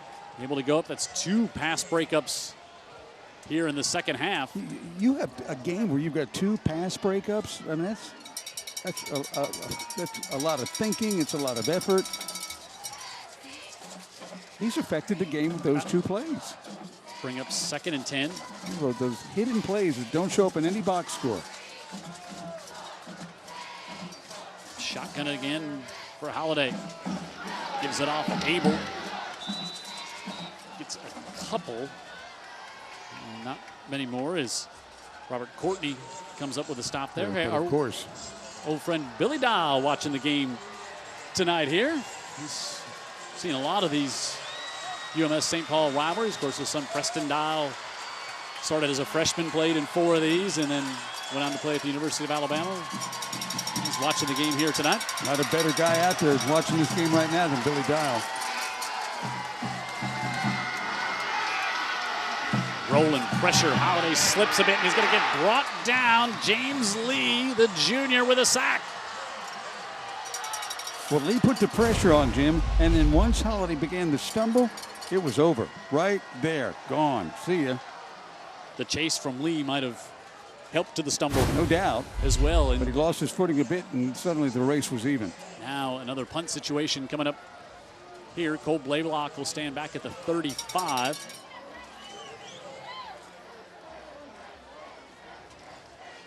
Drop, snap, ball is loose. UMS has it at the 20. Joe Lott came in after the botch snap. Will Jordan there as well. And we've seen a bad snap on a punt, and now Miles can't hold on to this one. You've got a defensive back there at punter. He's a good athlete. Now, Will Jordan coming off the edge along with Joe Lott, and Miles, who has the good hands, has 2 interceptions here tonight. Right. Almost a third. Drops that one, and suddenly UMS is in the red zone. Lucas Taylor on the field on defense on the defensive line now. The Mississippi State commit on the left side. Goes Blaylock for 5. Didn't bother Blaylock at all. Does he ever go backwards? We haven't seen many of them. 61 yards now on 20 carries, says Matt Melton, our statistician. 1st and 5 as we approach a minute to go here in the 3rd on Friday Night Rivals from Old Shell Road in Mobile. Elliott again. That time as Blaylock went to cut, it was his turn to slip. And we do see the field looking a little torn up. You mentioned it earlier tonight, Dan. And we're seeing more of it here as we approach quarter number 4. It was pretty to start out with, but they cleated it up a little bit, and it could play a role in this game. Taylor still out there. Again, starts on the offensive line. They bring him in to really help fill some space defensively. That's one thing St. Paul's doesn't have. They don't have that big, huge defensive line that we've seen in years past. Nope. With 3rd and 5. Norris in motion. Elliott fires incomplete. He was trying to go to Roberson. And now, 4th down coming up, and does UMS go for the tie? Boy, there's a lot of activity. You're trying to get that, spin that ball beyond and past. Odell with the tight coverage there. He's played well tonight, and now this will be a 30-yard attempt. It would match the longest this year of Carpenter. We talked about the slippery field. Yep. Snipes will hold. Kick is up, and just like the all-time series between these two teams, this one is tied up. 10-10. UMS with 10 points here in the 3rd. They've answered back after a 10-0 halftime deficit. But I think your St. Paul's feeling pretty good about holding them to 3 there after turning it over at the 20. I agree. I'm not feeling good about the 10-point lead evaporating, but let's regroup. Now that we've got basically 1 quarter of football to play, if you're St. Paul's, if you're UMS-Wright, the job is to go out and win this 1 quarter of football, and you leave with a win. You've had the 2 stops here to start things in quarter number 3. Down just to 8 seconds left here, and Carpenter now 2 of 3 on the year in field goal attempts. Both that he's made have come from 30.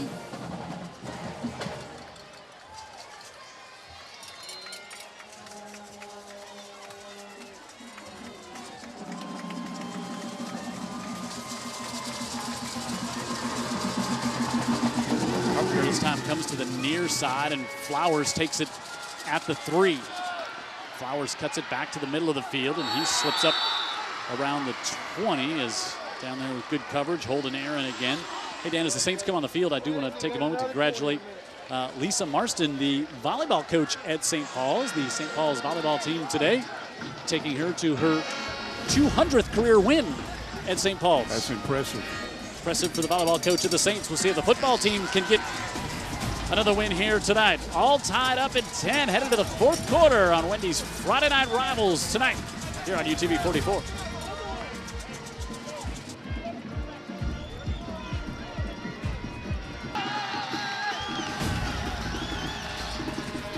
Quarter number 4, Friday Night Rivals. Jim Cox, Dan Brennan, Heather Healy on the sideline. This is Jalen Sultan for the Saints with a pickup of 15 to the 35. His biggest run so far this evening. Another USA Cancer Institute first down. Boy, big hole on the left side. Saints alive, they say when something exciting happens. And not much excitement for the Saints in the second half, but that'll do. Come out of the timeout. There, Sultan tries to cut it back to the interior, and pretty clogged up there by the Bulldogs. Paul Phillips, junior, first one there to do that. Kate Dorland checking in, watching the game here tonight. She's saying, "Go Saints."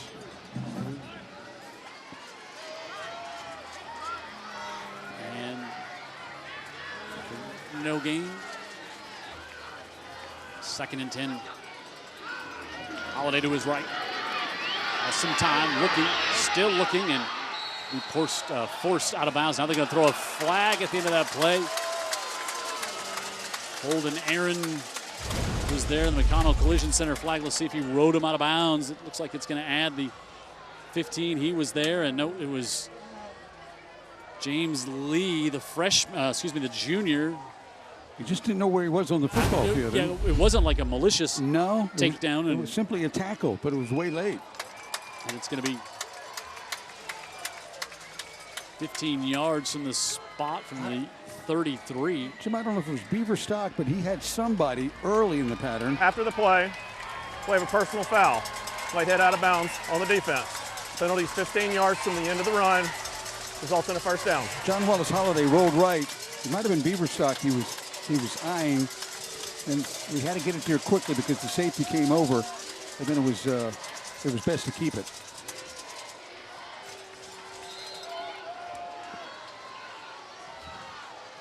At the 48 now for the Saints. Holiday, a little pump fake, wants to air it out. His receiver fell down on the far side. Holiday scrambling again and incomplete. Well, there was a lot going on for Holiday there. Had a receiver fall down. And speaking of falling down, Heather, we've been talking how the turf looks up here. You got a better view than we do. Heather Healy on the sidelines. Yeah, and Jim, you mentioned it earlier, or really all throughout this game. It looks like that it's been bad weather or it's been raining all throughout this game, but it really hasn't. It's clear skies, low 70s. You couldn't ask for better weather tonight than what we've had the past couple of Friday nights. So this turf has been pretty banged up, if I do say so myself, but that's the complete opposite weather-wise, you know? Let's see how the footing is here on 2nd down as Jalen Sultan has no problems. He's still on his feet. All the way down to the 21-yard line. Pickup of 31. Yeah, his footing's okay. He's getting hit and challenged, and he's going north and south. That's the best. That's what he does best. And the USA Mitchell Cancer Institute first down. Go Blue Prostate Awareness all the month of September. And the Saints with some momentum here. And Abel comes in and he's down to the 15 as he gets, we'll call it the 16. Give him 5 on first down. Yeah, here's been the problem. Get in the red zone, now what? They've gone backwards a couple of times with opportunities like this. Not a big surprise that Mask says, let's run it here and get positive yards on first down, and they do. Really impressed with this crowd, both sides. It's on TV. They could have sat home if they wanted to, but the good weather, they came out. You know the DVRs are going for a lot of them. Big hit in the hole. As Abel got met by Clark Turner, the leading tackler for this Bulldog team. Watch this gap get filled here. Filled here. Talk about meeting him in the hole. He did. Now quite a collision, Jim. We talked about the red zone. Now 3rd and 5. Here for the Saints. Holiday zips it to the near side. It's dropped. Fired it off to the near side. Was looking for Charlie Hensley, and he put a lot on this and had to because I guess he had a little more space than he thought. And gets it a little closer to the body, Jim. They probably have a first down right there. I think Hensley did about all he could do on that play. Now they'll try the field goal attempt. This will be a 33-yarder. Holiday to hold. We'll watch the snap.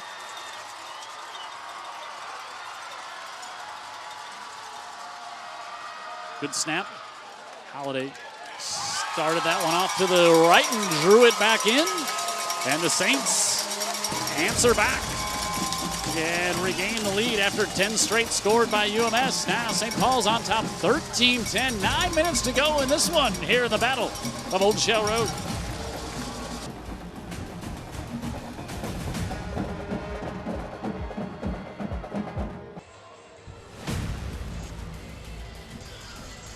Hal Bland down there in the low angle end zone to the south here at UMS, giving you those great looks.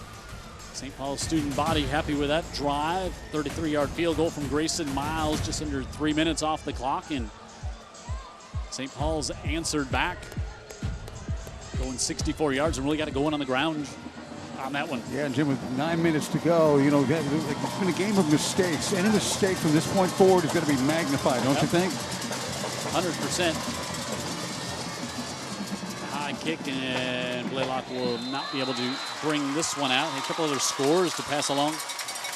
Theodore leads Daphne 20-0 over in Daphne tonight. Wow. See what UMS has done so far. They lost to 7A Baker to open the season, and back-to-back shutouts. Mobile Christian and LaFleur open next week. And look at on the road, T.R. Miller, Faith, and Satsuma, then BC Rain at Alberta, and Helena. Helena? I think Helena. That's from way up above Birmingham, I do believe. I believe so. Pretty town, that's what they tell me.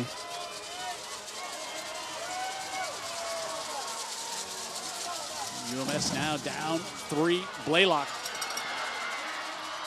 still on his feet. He's going to get 9. Going to be just short of the first down. Maybe Terry's thinking what I'm thinking, and whatever Terry's thinking, it's a lot better than what I'm thinking, but he may have had the thought first, right? He probably had the thought first, but we've seen it play out too. But Blaylock is such a dependable back. You look at his numbers right there, not spectacular, but he's grinding it out. Run, run, run. Be able to bring St. Paul's up, trying to stop that run just a little bit, and maybe you can get a little loose on the outside with the receiver down the sideline.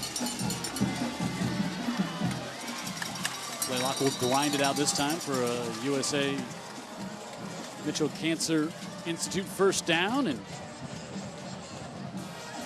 I'll set up a little play action at some point here on this drive as well as the Bulldogs. Yeah, I mean, you can be disappointed with your quarterback in the turnovers, but you can't just lock him down, right? You got to win the game. Sure. He's going to have to make some plays, and even here in the second half, they've given the opportunity to throw the ball. Can't be totally one-dimensional. No. Spanish Fort beats Robertsdale tonight, and hey, our thoughts with Ben Blackman and his daughter facing a bit of a health challenge right now, but our thoughts are with you, Coach Blackman, and your family. Rolling out underneath, they come back. It's kind of like when you can bring your linebacker Robert Courtney over. He's got the touchdown, and he's got the reception there. That's a football player right there, man. That's all he is. And we've got a UMS player, Hayden Breel, the sophomore. Stacy Harrelson, the longtime trainer here at UMS, out looking at that left knee with 7:32 to go, and that's a good sign. Yes, it is. He's got the braces on to protect those knees. Yeah, just a sophomore, 6'1", 247. This offensive line, Terry's been very pleased with the progress this year. Talk about the interior. Two sophomores and a junior in the interior of that line. Yeah. Blaylock is just a junior, so he will welcome them back with open arms next year. He'll be a 3-year starter at that point. I mentioned this before. Coach Curtis, one of the few coaches you see that does not wear the headphones, and has never done it as long as I don't think as long as we've been. It hasn't held him back doing these games, no. Play action rolling out. Elliott looks, fires off. Again, he's able to go to Robert Courtney, and he's got the first down. So if you had Robert Courtney with 3 catches in tonight's game and leading up for a first down, including a touchdown, and you think he doesn't like getting the ball and being able to be the one trying to dole out the punishment as opposed to being the one tackling the ball carrier? He's aware of where the defense is. You can see he's got good ball skills. Sultan was over there on the tackle, so He's been tackling him all night. Yeah. And now Sultan, usually the ball carrier for the Saints on defense. All hands on deck here. 3-point games, Jim, and they've got other best players in there. At the 45. Elliott, middle of the field, throws into coverage and interception number 4. Hayden Odell with his second turnover tonight. He's got a fumble recovery and a pick there. That one thrown into double coverage. Looking for Logan Norris up the far side. It wasn't there. Talked about bringing him up, sucking him up with the run. But Norris is pretty well guarded down there. And Odell gets the pick. 5 UMS turnovers here tonight. Man. Not something you would have guessed you would see coming into the game. Are they going to exercise the heat timeout here, or? Coach Mask needs a little aqua. Yeah, a little refresher there as his team with the lead, and now they've got the ball back and 6:29 to go here on Friday Night Rivals.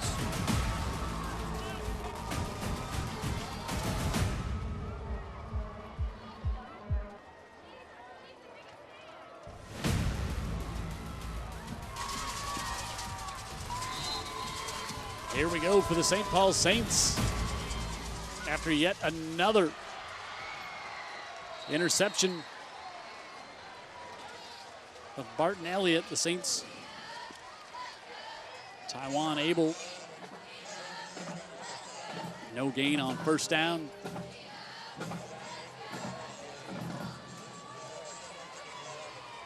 The Saints will be no hurry here to snap the football.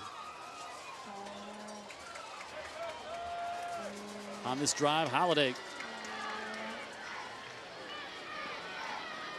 Brings the play clock to 10. Drops the football. Recovered by the Bulldogs. Trouble with the snap. Oh, not the snap. It was the exchange. And coming up, our Scholastic Athlete of the Week, Walker Wilcox. Watch here. Tries to give it off to Abel. Dan Brennan, they just never got the exchange. And 5'5", 173-pound Walker Wilcox gets on the loose football and forces the St. Paul's turnover. And the Bulldogs now in business at the 15.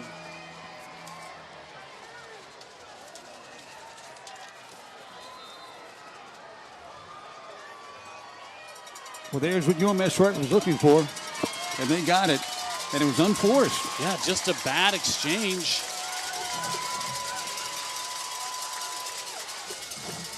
Blaylock.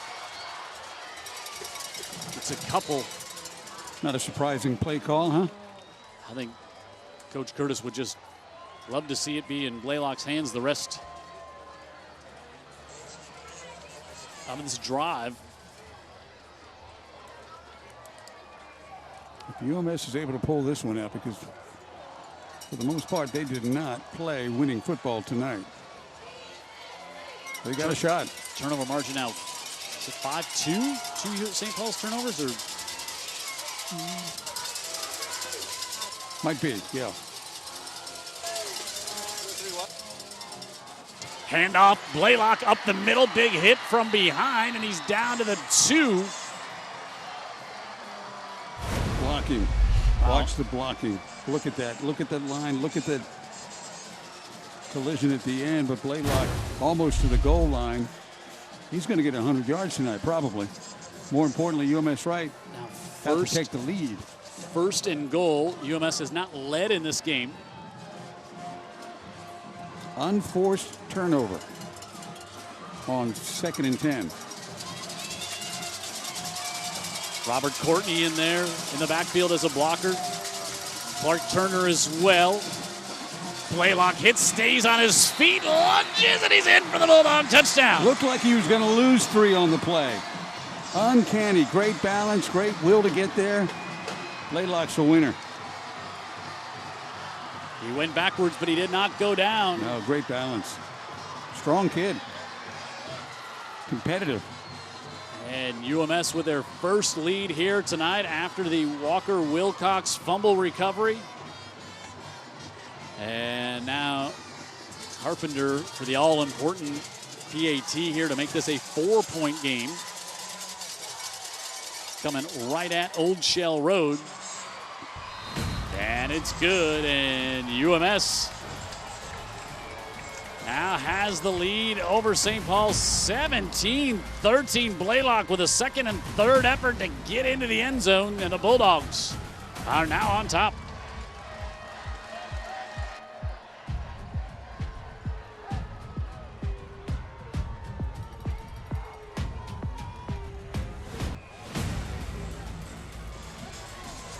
Christian Clark in front of the big Jumbotron here at UMS, looking high atop the scaffolding, just south of Old Shell Road. And there's a shot. 17-13, UMS with their first lead of the night.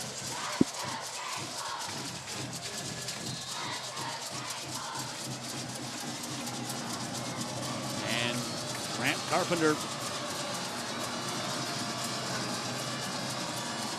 with the kick for UMS. Flowers at the 5. Flowers to the 25-yard line, and back out comes the Saints offense. We talked about what just the tough challenge. Number 9, McAdory in 6A. Number 1, Spanish Ford in 6A. And then they beat a ranked Williamson team in 4A last week. Tonight here against UMS-Wright. Then they got Faith Academy next week. Then they get a little breather, do the Saints. And then Satsuma, BC, Rain, Alberta, LaFleur, and Viger. Holiday over the middle of the field. He's got that one complete. Wound that one up, had good time on the protection, and Owen Beaverstock comes up with the catch. Yeah, he likes Beaverstock, Jim. I think he was looking for him the whole way. To the 44-yard line, a gain of 18. He sure was. Eyes on Beaverstock. He finds the seam in that zone, and suddenly the Saints are in business near midfield.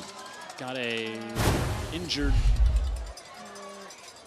Bulldog on the field. We had not seen a completed pass for quite some time there from Holiday. He was 4 for 12 coming into that one, and that's Hayden Nagy able to walk off under his own power. He's a hitter, I'll tell you that. I think all the weight of Beaverstock looked like it just kind of came down on maybe the hip or maybe knocked the wind out of Nagy. I was guessing it'll be one play and he'll be back out there on the field starting. Safety for this Bulldog team. Play action, and now Holiday going to keep this one. Sprints into UMS territory, and a big hit up the near side. St. Paul's wants a flag, but there'll be none as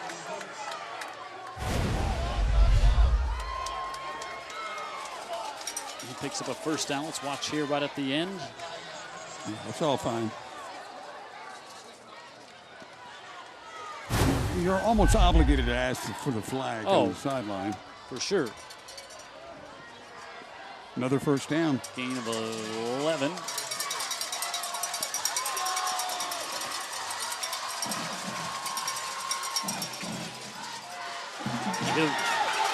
Jalen Sully still on his feet. He's down to the 31.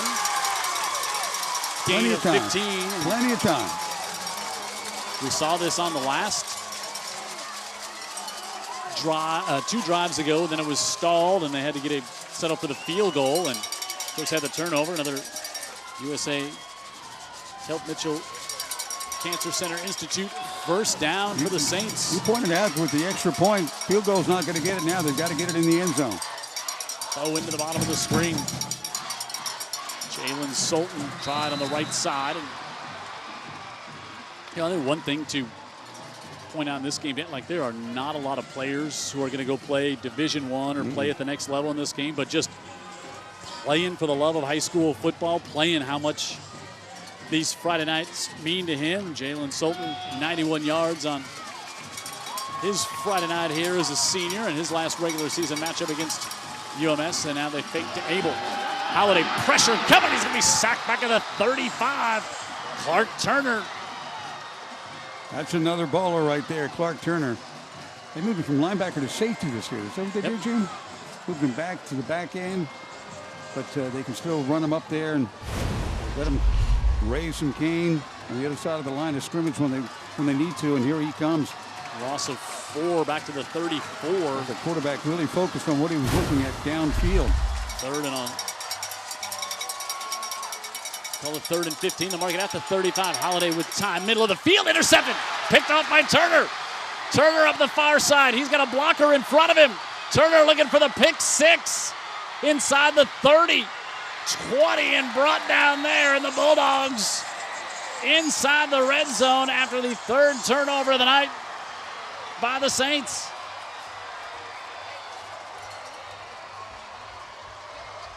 Turner, his 2nd interception of the season. Showed some speed. And he was waiting on that one. Yeah, from a dead stop, intercepting the ball, he really turned on some jets. And took it back a long way. Looking that way the whole time. Yeah, he was dropped. He was just in perfect position. Stepped in front of Beaverstock. Took it all the way down to the 17, 57 yards on the return. The I formation, and they give it off to Blaylock, who Blaylock spins inside the 10. We're down to 2 minutes to go. And now if you're St. Paul's, you're trying to think about, you got to hold them to a field goal here. And at some point you got to, there's Blaylock closing in on 100. As Dan said, it'd be his 4th week in a row. This is going to be 2nd and a yard. St. Paul's got all their timeouts left, Jim. They do, and now you're in dangerous situation here with 1:34 to go. Blaylock got the first down, and he's got the touchdown. Blaylock so slippery, always going forward. And a very excited crowd on the far side. Not so much right underneath us, where these St. Paul fans have had their hearts broken here tonight. 2nd touchdown of the night for Blaylock. He's got 6 on the season, had 3 last week.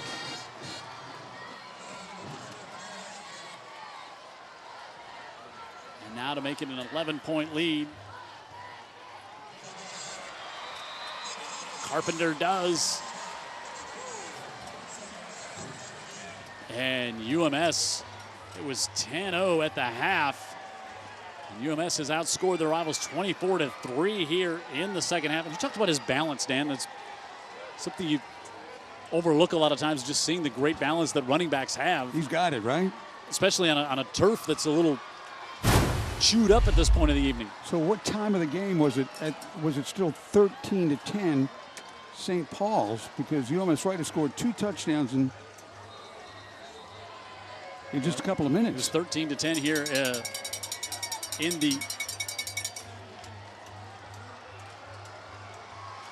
in the 4th quarter. Yeah, oh yeah. Deep into the 4th quarter. And UMS with 2 touchdowns here in the 4th quarter.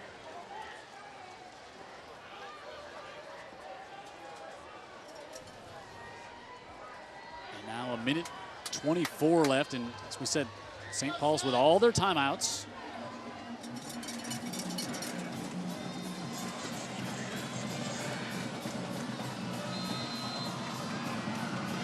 And Carpenter to the near side, and Beaverstock at the 20. Beaverstock hit and dropped. Good work. Will Smith down in the coverage. You know, it's interesting, Jim. All those turnovers by UMS-Wright in the 1st half, and here in the 2nd half, it's been St. Paul's turnovers that gave the UMS-Wright the ball deep, and then the turnover on the pass. Thanks to Greer's for being a part of Friday Night Rivals. Doing their apples for students again this year for the 13 years. Also Barrow Fine Furniture. Alabama Orthopedic Group, where we do our pregame show every week. Thanks for them being a part. This one short-armed is looking for Bowen. It had to be 4 minutes to go in the game, and UMS and St. Paul's are trying to ice the deal by running the ball. That's when the fumble occurred at the 15-yard line. Short field, touchdown. Interception. After the interception. Interception, short field, touchdown again. Then you Kai down there on the sidelines. Got Patrick the Grip. I don't think that's really his last name. I think that's more the job description. McGriff. Next to Heather Healy on the sidelines and up to the 30 and out of bounds. And UMS just won't take away anything in the middle of the field here. With a minute 8 to go. And third down coming up. And also want to thank Kirk Reynolds, our player of the game each and every week. BLP Paints, our Paint Your School Colors Cam, and Pusakli's all proud to help us do high school football on Friday nights. Near side, and that one also is short. Going to bring up fourth down, and Holiday a little short on a couple of those passes here, and now with 1:03 left, here's your battle of Old Shell Road. Yeah, I mean, St. Paul's got to be shell-shocked. Like, what's wait, happening? What? Wait, yeah, what? Exactly. Live by the turnover, die by the turnover. That's what we've seen tonight. Out of the backfield, Abel has that one. He's going to have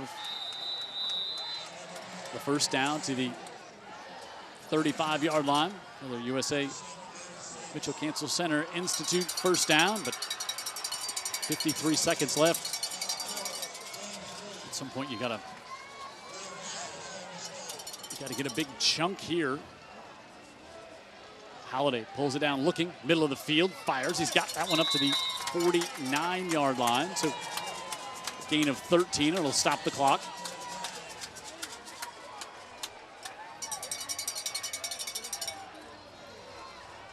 Three timeouts still. Ooh, that one looks like he's kind of pushing that ball out a little bit there. That one knocked away by Will Howard. Drug education. Yeah, I think he lost. He definitely. Howard started to interfere with his where he wanted to throw the ball, and then it just kind of slipped out. A lot of stuff that does not end up being talked about. A lot of effort plays by both sides that really affected the quarterbacks. Out of just 35 seconds here. Holiday rolls out, pressure coming. Howard, the first one there, drives him back. James Lee was there as well. And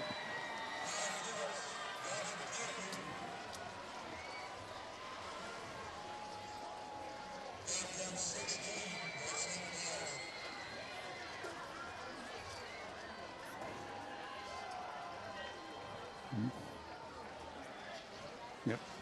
Timeout called for by the Saints with 25 seconds left, 3rd and 16.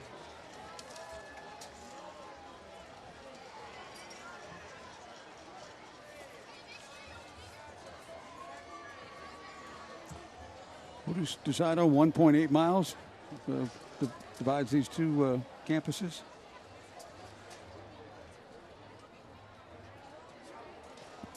Yeah, I think that's what. I think you said that. And it's not far, and as you said, a lot of friends. I'm getting to know this area pretty well, you know. There's again, so the all-time season series looks like it's going to shift to UMS 22-21.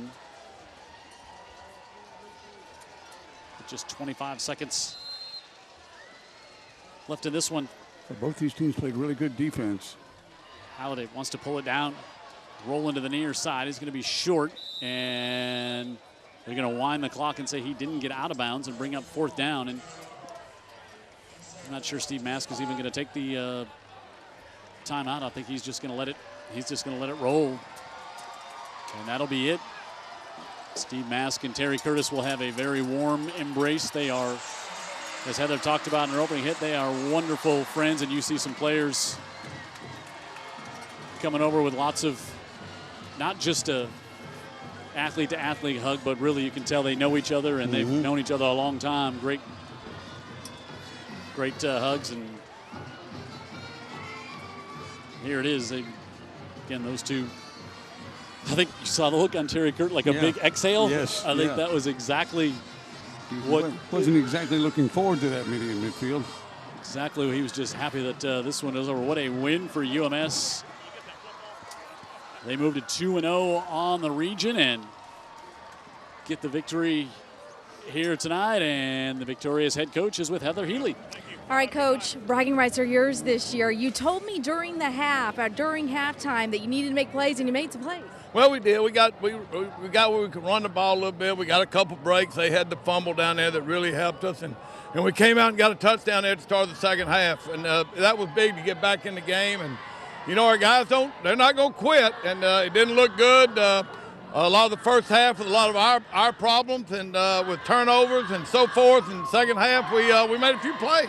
What did you tell your friend of 40-plus years, head coach Steve Mask for St. Paul, just a second ago? He ain't going to say anything, make it any better. You just say, good job, and we'll talk about it later. It just you want to win this game in the worst way, and when you don't, you're really disappointed. So that wasn't anything I was going to say going to make him feel any better. Bragging rights are yours. Old Shell Road is yours. How's it feel, Coach? Well, it's great. It's always good to beat these guys, but it's a region game. We're 2-0 now in the region. That's big.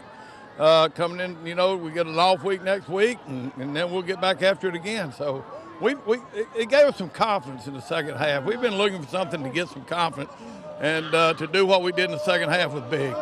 Go celebrate this win, Coach. Thank you. Thank you. Guys.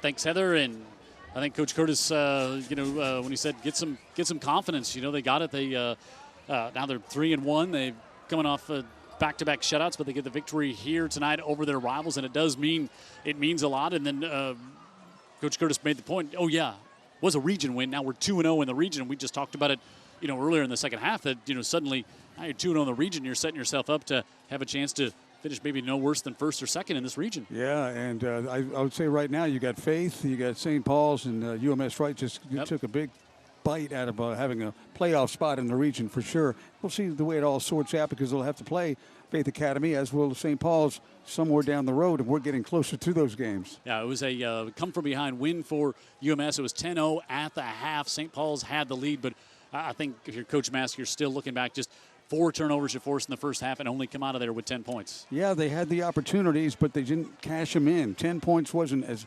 really didn't maximize the opportunities that they had. In the end, it cost them. Yeah, 24-13, your final score here tonight, and UMS takes the all-time season series lead now, 22-21. Our Herc Reynolds Players of the Game nomination. Robert Courtney played great defensively all night, then comes in on the offensive side, gets the touchdown, their first touchdown here in the second half that Coach Curtis just talked about how important that was. Cole Blaylock over 100 yards tonight and 2 touchdowns on the evening, and Grayson Miles had 2 picks for the Saints in the first half. So go vote at utv44.com, and we will tell you next week who your selection was as the Herc Reynolds Player of the Game. So for our great crew here at UMS-Wright, headed up by Jared Kihas and Thomas McDonald in the truck, Matt Milton, our statistician, and Heather Healy down on the sidelines, and all of our great crew here at UMS. Final score 24-13. UMS gets the win over their rivals up Old Shell Road. A victorious head coach Terry Curtis and the Bulldogs going to enjoy this one, a Friday Night Rivals victory here on UTV 44.